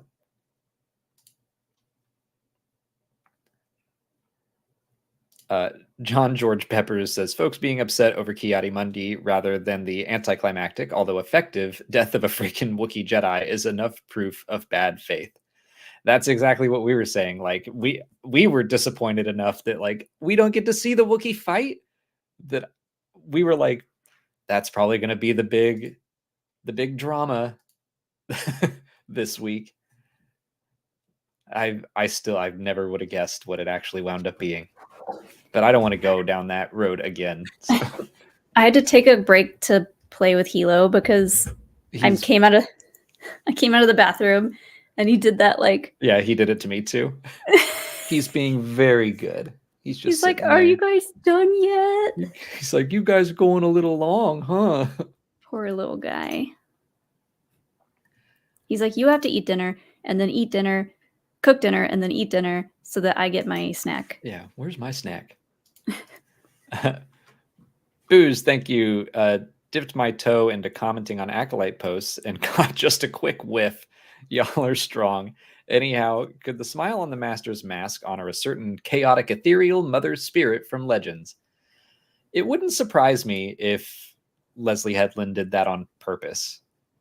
I remember bringing that up a long time ago when we kind of first saw that mask. It has that Abeloth smile. But I was like, what is that art from? Is that official art? Was it from a game? Like, I don't know what if that is official art or not, but it's cool art no matter what. I would love it if she took some inspiration from that. I think there's definitely inspiration from the Xenomorph in the Alien series. I always laugh at the first picture on Wikipedia of Abeloth. This like Abeloth. Not what I expect. It looks like a little amoeba that's smiling. Like, because when I think of Abeloth, the first picture I think of is that the one we're referencing with the smile. And then I open up Wikipedia and I'm like, oh. I like that one better. It's more fun. But I struggle because I like fun and cute things and I like creepy things equally. So I like them both. Yeah, I'm not sure if that is fan art or not, but it does seem to be the most iconic thought of picture for Abeloth. And I love it. If I had had more time to talk to Leslie, I would have, and if I wasn't so starstruck, I would have asked. Bill Rudd asks, I know it's Monday, Wednesday, but is that close? Oh my God, I can't talk anymore. I know it's Monday, Wednesday, but is that Plo Koon? It's not, sadly. Molly knows the name. Oh, Molly does know the Ithia name. Platt? Oh no, I closed the window. Oh yeah, Ithia Pan. Pan. So close. Ithia Pan. That's I'll the get there. Keldor. Nathan Taggart says, heavy Fellowship leaving Rivendell vibes when the Jedi were trekking across the Kofar countryside. Beautiful stuff. I said the same thing. It was like, yeah, I gotta love just like a trek and a line. Let's make it dramatic and crest this hill one at a time to swelling music. Love it. I loved that scene, and I saw some people saying that there were too many establishing like landscape shots of Kofar, and I was like, I love that planet. I want to go there. I do think this creepy episode, forests and all. This episode was real heavy on the transitions, the slides and the fades and the irises. I was like, I'm doing this a lot, but I mean, it was a trek. They were showing the passage of time. Yeah. What better way to do it than to copy Fellowship? Not copy, inspire from. Take inspiration from. Yeah. Thank you. Ice says, I'll say my one negative is Ki-Adi-Mundi. Didn't really like it. Cool to see him, and he looked great. It's weird seeing him, of all people, being from the High Republic, even at the tail end. In my opinion, placing him in the High Republic does change his character. Interesting. He's always felt like a product of his time. Jedi embodying the flaws, consuming the order of his era. I don't know how to feel about it. I'm letting the positives win out, though. He was just a small part of the episode. Right now, I just wish that they had used someone else or made a new Syrian Jedi. Oh, well, maybe I'll change my mind later. I will say that I respect this, because like this is the most well thought out argument against Ki-Adi-Mundi being in this that I've seen, because most people are just saying he's not born or whatever. That his character was different. More that like Ki-Adi-Mundi is a product of the Jedi of the prequel era. That he came up during that time where they were in the fall of the Jedi era. So I see what Ice is saying, that he's already there at the end of the High Republic era. Clearly he's been there for a while because he's already a Jedi Master. So I get it. I actually do see that argument. But that's not to say that there weren't already Jedi like that. I mean, we have Yord. Yord is kind of that style of Jedi. So it's kind of like showing that, yeah, the Jedi are in this transition period. But I see what you're saying fully, that he was supposed to be representative of those Jedi during the Clone Wars and that surrounding time. Yeah, this kind of makes him, I hate to say it, but this kind of makes him even worse, because this means he's a product of the time of when the Jedi were, I don't want to just say better, that's such a general term, but like they were at their height, their most idealistic. Yeah. And despite that, he still ends up where he is in Revenge of the Sith, saying stuff like that, being in denial, well, losing his way a little bit. We can't say that about him and not bring up Yoda, who does the same thing, where this stuff happens over generations and hundreds of years, and the Jedi change from their height, from their golden age, into like, it just shows that good people can lose their way if they're not attentive. But I do like that argument that, yeah, Ki-Adi-Mundi was kind of supposed to be like representative of those Jedi at that point. When you think about it, it's like a lot of the older generations choose not to learn from their past or just the past in general, and choose to stay stagnant and keep trying to get back to the old day. You know, they don't move on. They don't realize when the times have changed and when to change their ways. That happens all the time, right? So the fact that Ki-Adi-Mundi didn't change much for the better makes sense. Yeah, I mean, like, I guess he was just always a know-it-all. Or maybe, hold on, what if we see in another episode that he is actually like, he is the one to say like, hey, we should go tell the Jedi Council, and then Vernestra's like, no, we shouldn't. So yeah, that's true too. He's got a lot of factors playing into who he becomes eventually. Maybe. I mean, when it comes to Ki-Adi-Mundi, I think we just have to revisit it all when the series is over and we know what they fully want to say with him.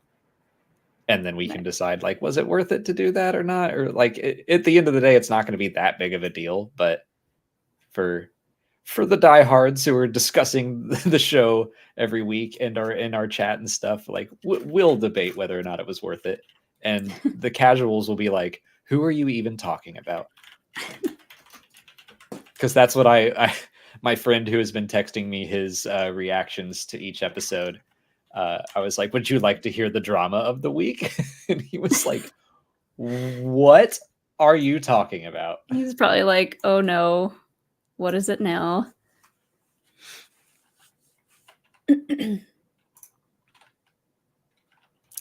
Let's see, where are we at now? John George Peppers says, I can't figure why May was so sure the Master wouldn't be able to find Kelnaka and why that was important to her being safe. Misread, I might have. Oh, I mean, I think she just figured, we've been wandering through this forest. It's really hard to get through here. So I think she just assumed the Master wouldn't be able to find her before she got in with the Jedi. So okay, I think she's like, what? I just have to make it 10 minutes south and then I'll be with a Jedi and I'll be safe. Yeah.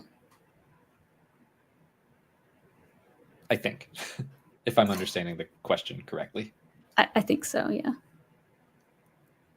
All right, we're going to try to get through some of these super chats quickly because it's 3 hours almost, and we hungry. Yeah, we need to eat dinner. Leonard Tusa, when you both saw the first episodes weeks ago, would you have ever guessed the reactions online? It has kind of shocked me, not going to lie. May the Force be with you. Like some of the reactions, yes, I expected. Today's, not so much. Never in a million years would I have guessed this. Yeah. But we did kind of prepare, or I guess prepare as well as we could for the backlash, because that kind of always happens. Paul has the next one. Alex and Molly, thank you for being a beacon of light and positivity in the Star Wars fandom. You guys are the best. May the Force be with you. Thank you, Paul. Thank you. That's very nice of you to say. Kyle Sipes says, Vernestra worrying about a plan to tip the scales seems like a direct reference to the Plagueis novel, where they used sorcery to tip the balance dark, which is what led to Anakin's creation by the Force. So, yeah, that's interesting. Like, maybe Vernestra is not intentionally. I don't think Vernestra knows that there's a Sith out and about, but that could have been purposefully written in there. Of like make the Plagueis fans think. I could see it. I definitely, my ears perked up at the tip the scales line. I did like the addition of that. Francisco Gios, thank you for the super sticker. I forget where it was, but I know I saw it and it was like you're doing great. Or like, good job, keep it up. It was, sweetie. Yeah. It was a very cute GIF. And thank you for your support. I appreciate it. We are doing great. I wasn't nodding at that. I mean, I think we're doing as good as we can. I was nodding at a comment we'll read in a little bit, but Nathan Taggart says, I'm taking the Barash vow if something happens to our dear sweet Basil. Thanks for the fun show, Molly and Alex. And now I've ruined the Barash vow for myself. You And really I have. am sorry. I said Good that, job. not sorry. Bray shout out to Wikipedia for keeping a community safe. Thank you, Bray. Yeah, I've seen a lot of love online for Wikipedia, and that should definitely continue. Talk about a unbiased, just living their lives, doing their jobs.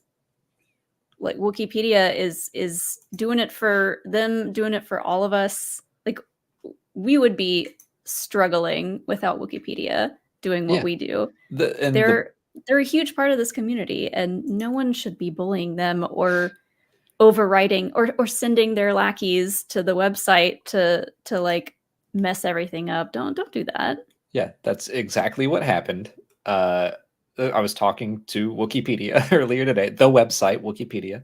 I was talking to them, and they said that like just because they updated Ki-Adi-Mundi's like canon page with I guess we'll put his birthday as before 132 BBY, which is what they do with every new piece of canon. And then that domino meme, and then people were getting death threats. People from Wikipedia were getting death threats. Like that's how today went. So stupid. Don't weaponize your community. Just don't. You have a responsibility. Like it's not even that hard. Yeah. Anyway. And if you think you're not, you might be. So just maybe ask yourself that before you say maybe some think stuff. Before you speak. This is what I was chuckling at, and I think it's true. Ty Brood says, I've seen some people say the endings are abrupt, which I have, but as a tabletop nerd, every time an episode ends, I hear, and we'll end the session there. Thanks for being consistent voices and of reason and positivity. You're absolutely right. I was playing D&D last night, and we just ran out of time of where we were, and we were like, okay, I guess we'll stop here right as we are about to enter the spooky tomb. Like that was quite the cliffhanger. So yeah. It's true. And Leslie is also a TTRPG nerd. She's talked about her love of the Star Wars RPGs in the 90s. So like, you know what? Maybe that's exactly what's happening. Wait, what are you going to do for Tuesday D&D nights from now on? I'm probably going to have to miss them, and I'm sad about it. Have you thought of a reason why your character's going to be gone? No. We'll have to deal with that later. Oh, no. Brian the Builder, thanks for all that you guys do to make a safe place for positivity in the fandom. Molly, met you at the Atlanta Acolyte screener. Great to experience this show and the galaxy with you guys. Thank you. I remember meeting you. I was kind of like trying to get a picture of all the cosplayers there, and then they all dispersed, and I was like, no. But that was a fun event. I'm sorry I wasn't there. I was just relaxing. Alex needed a break. His social battery needed a recharge. Ice says, it'll be interesting to see what they do with it. We might, I think we missed something. We might see something happen. Ki-Adi-Mundi, that makes it clear why Ki-Adi believes the Sith were extinct in the Phantom Menace, because I do think he was being honest there. I mean, no one has said the word Sith around him yet. All the Jedi seem to be avoiding that and should be like, oh, is it a splinter order? Is it a rogue Jedi? It's probably not a Sith, right? Like no one has even brought that up. Speaking of, I did like the Jedi speculating that May being a part of a potential splinter order, which is exactly how the Sith started. Just because no one said the word Sith doesn't mean it wasn't on their minds. Some Jedi in that room might be thinking this is an attempt to revive the Sith Order, like Darth Krayt in Legends, but their historical enemies, the true Sith, have been extinct for 900 years. Yeah, they're historical enemies, the ones that were written about in history. That will never come back. Yeah, and that most of them broke their own rules. They're so messy.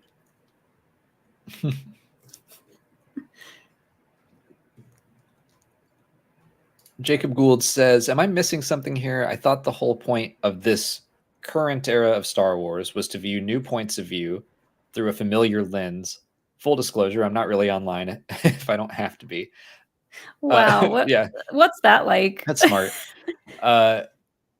If by current era you mean the High Republic, then that I would say that is the point of view of the books and comics more so than the show. The Acolyte being at the tail end of the High Republic so far, even though it matches the aesthetic and everything, it really is kind of digging into the Jedi and their flaws and showing their progression towards the prequel era and the fall of the Jedi era. So I do kind of feel like it's not, when I think of the High Republic, I think of the books and comics where the Jedi are just like heroes and everyone thinks that, like across the galaxy, that is basically not, it's not an undisputed fact, but most people are like, Jedi, love the Jedi. And we get to the end of the fall of the Jedi era and people are like, I'm not crazy about the Jedi. Yeah. I would say that the Acolyte leans more towards fall of the Jedi. I think so. Yeah, I think it's meant to show that's the direction that some of the Jedi are going. Real quick, I want to bring this up because I just read one from Brand the Builder. One thing, the main power we saw from the Coven was basically strong pushing. And how did this episode end? A big old strong push. You're right. We figured it out. They did have to do a little more. I really liked that you could kind of see their power, like when they would, it's like a little Kamehameha, little energy ball. Yeah.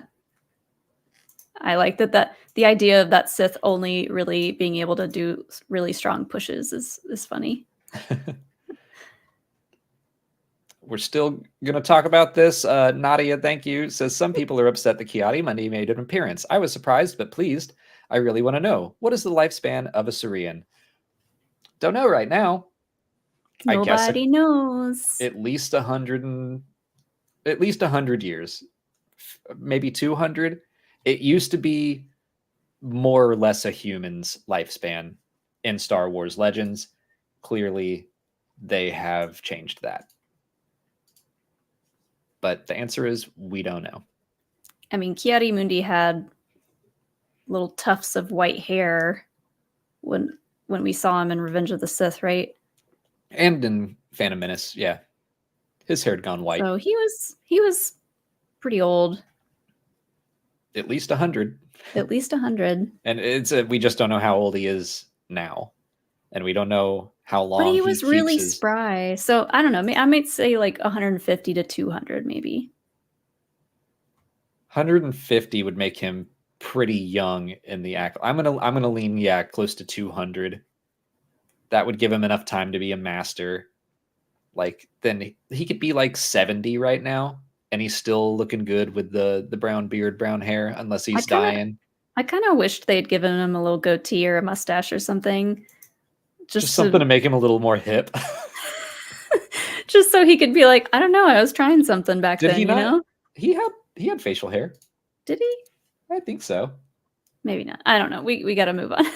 Let's talk about Ki-Adi-Mundi more. He had a mustache and a goatee, Molly.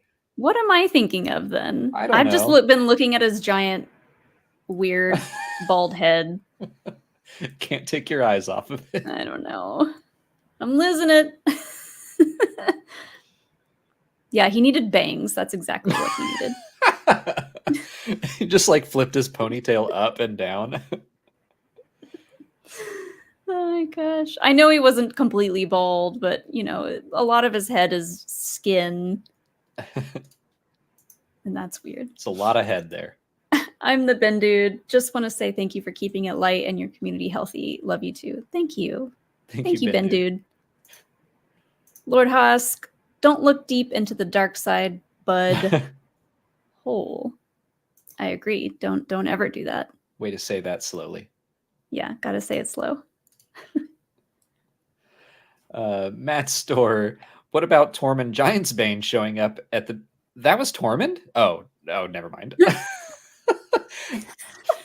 I got so many things mixed up in my head right then. Tormund Giantsbane showing up in the beginning at the temple. I need more of him in the High Republic, please. That wasn't Tormund, right?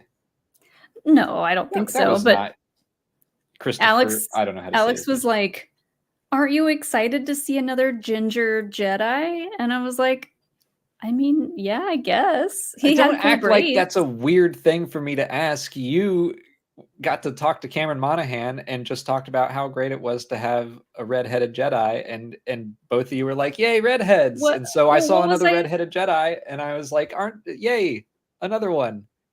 what was I supposed to say? Hi, Cameron Monaghan. You're super hot, and everyone loves you. And I've seen some crazy fanfic pictures of you online. Sorry. No, you can't say Hi. that because that's what I said. I was starstruck and we were rushing and I didn't know what else to say. You know how I get when that happens. I was like, what do we have in common? Red hair. Okay, got it. Unfortunately, I don't know if that was a serious thing, but that was not Tormund. Also, when I first read all of that, I thought it was like the dude that played the giants in Game of Thrones. And I was like, that's that guy. No, it's not. I was He was lost in my cool own though, thoughts. and I appreciated his cool braids. I will say that.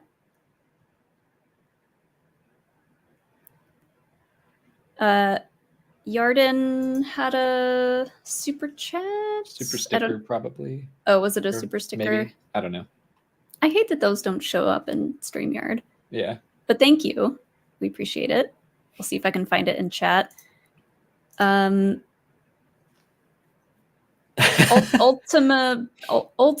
Bendesen.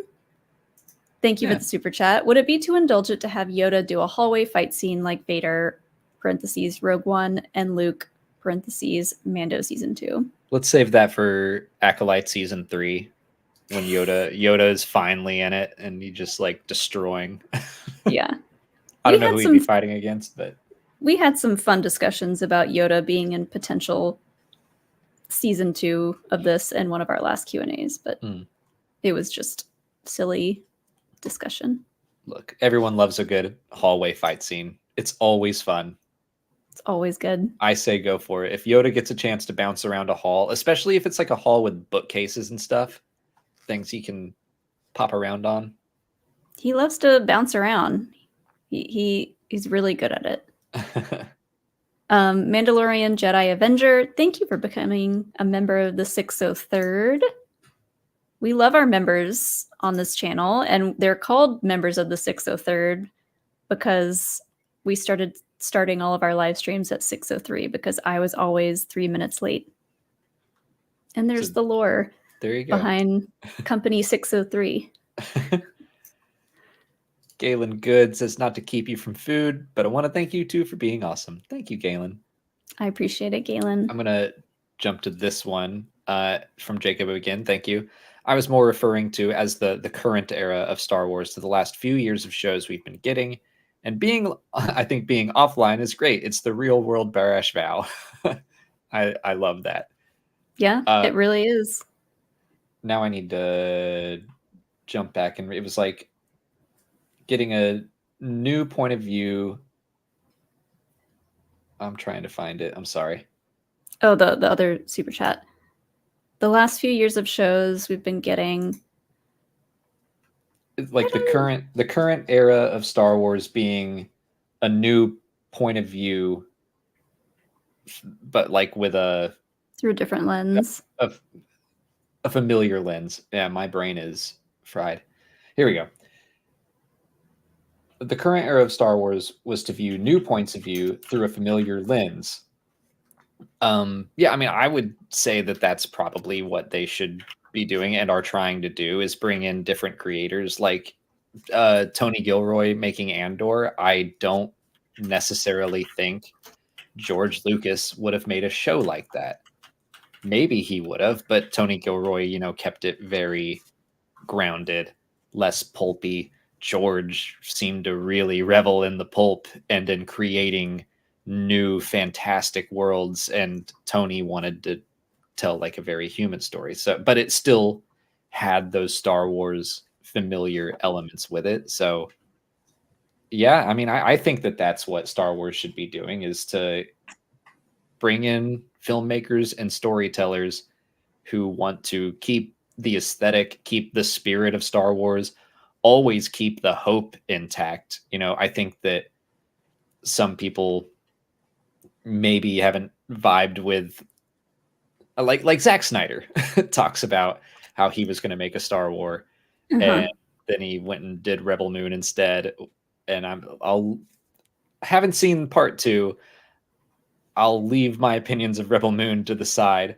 I actually do like a lot of Zack Snyder movies, but I think it sounds like from him that he wanted to come in and just make like this super badass Star Wars thing. And I'm like, there's nothing inherently wrong in wanting that, but it also, if you're not careful with it, I think you can lose the spirit of what Star Wars was when George created it.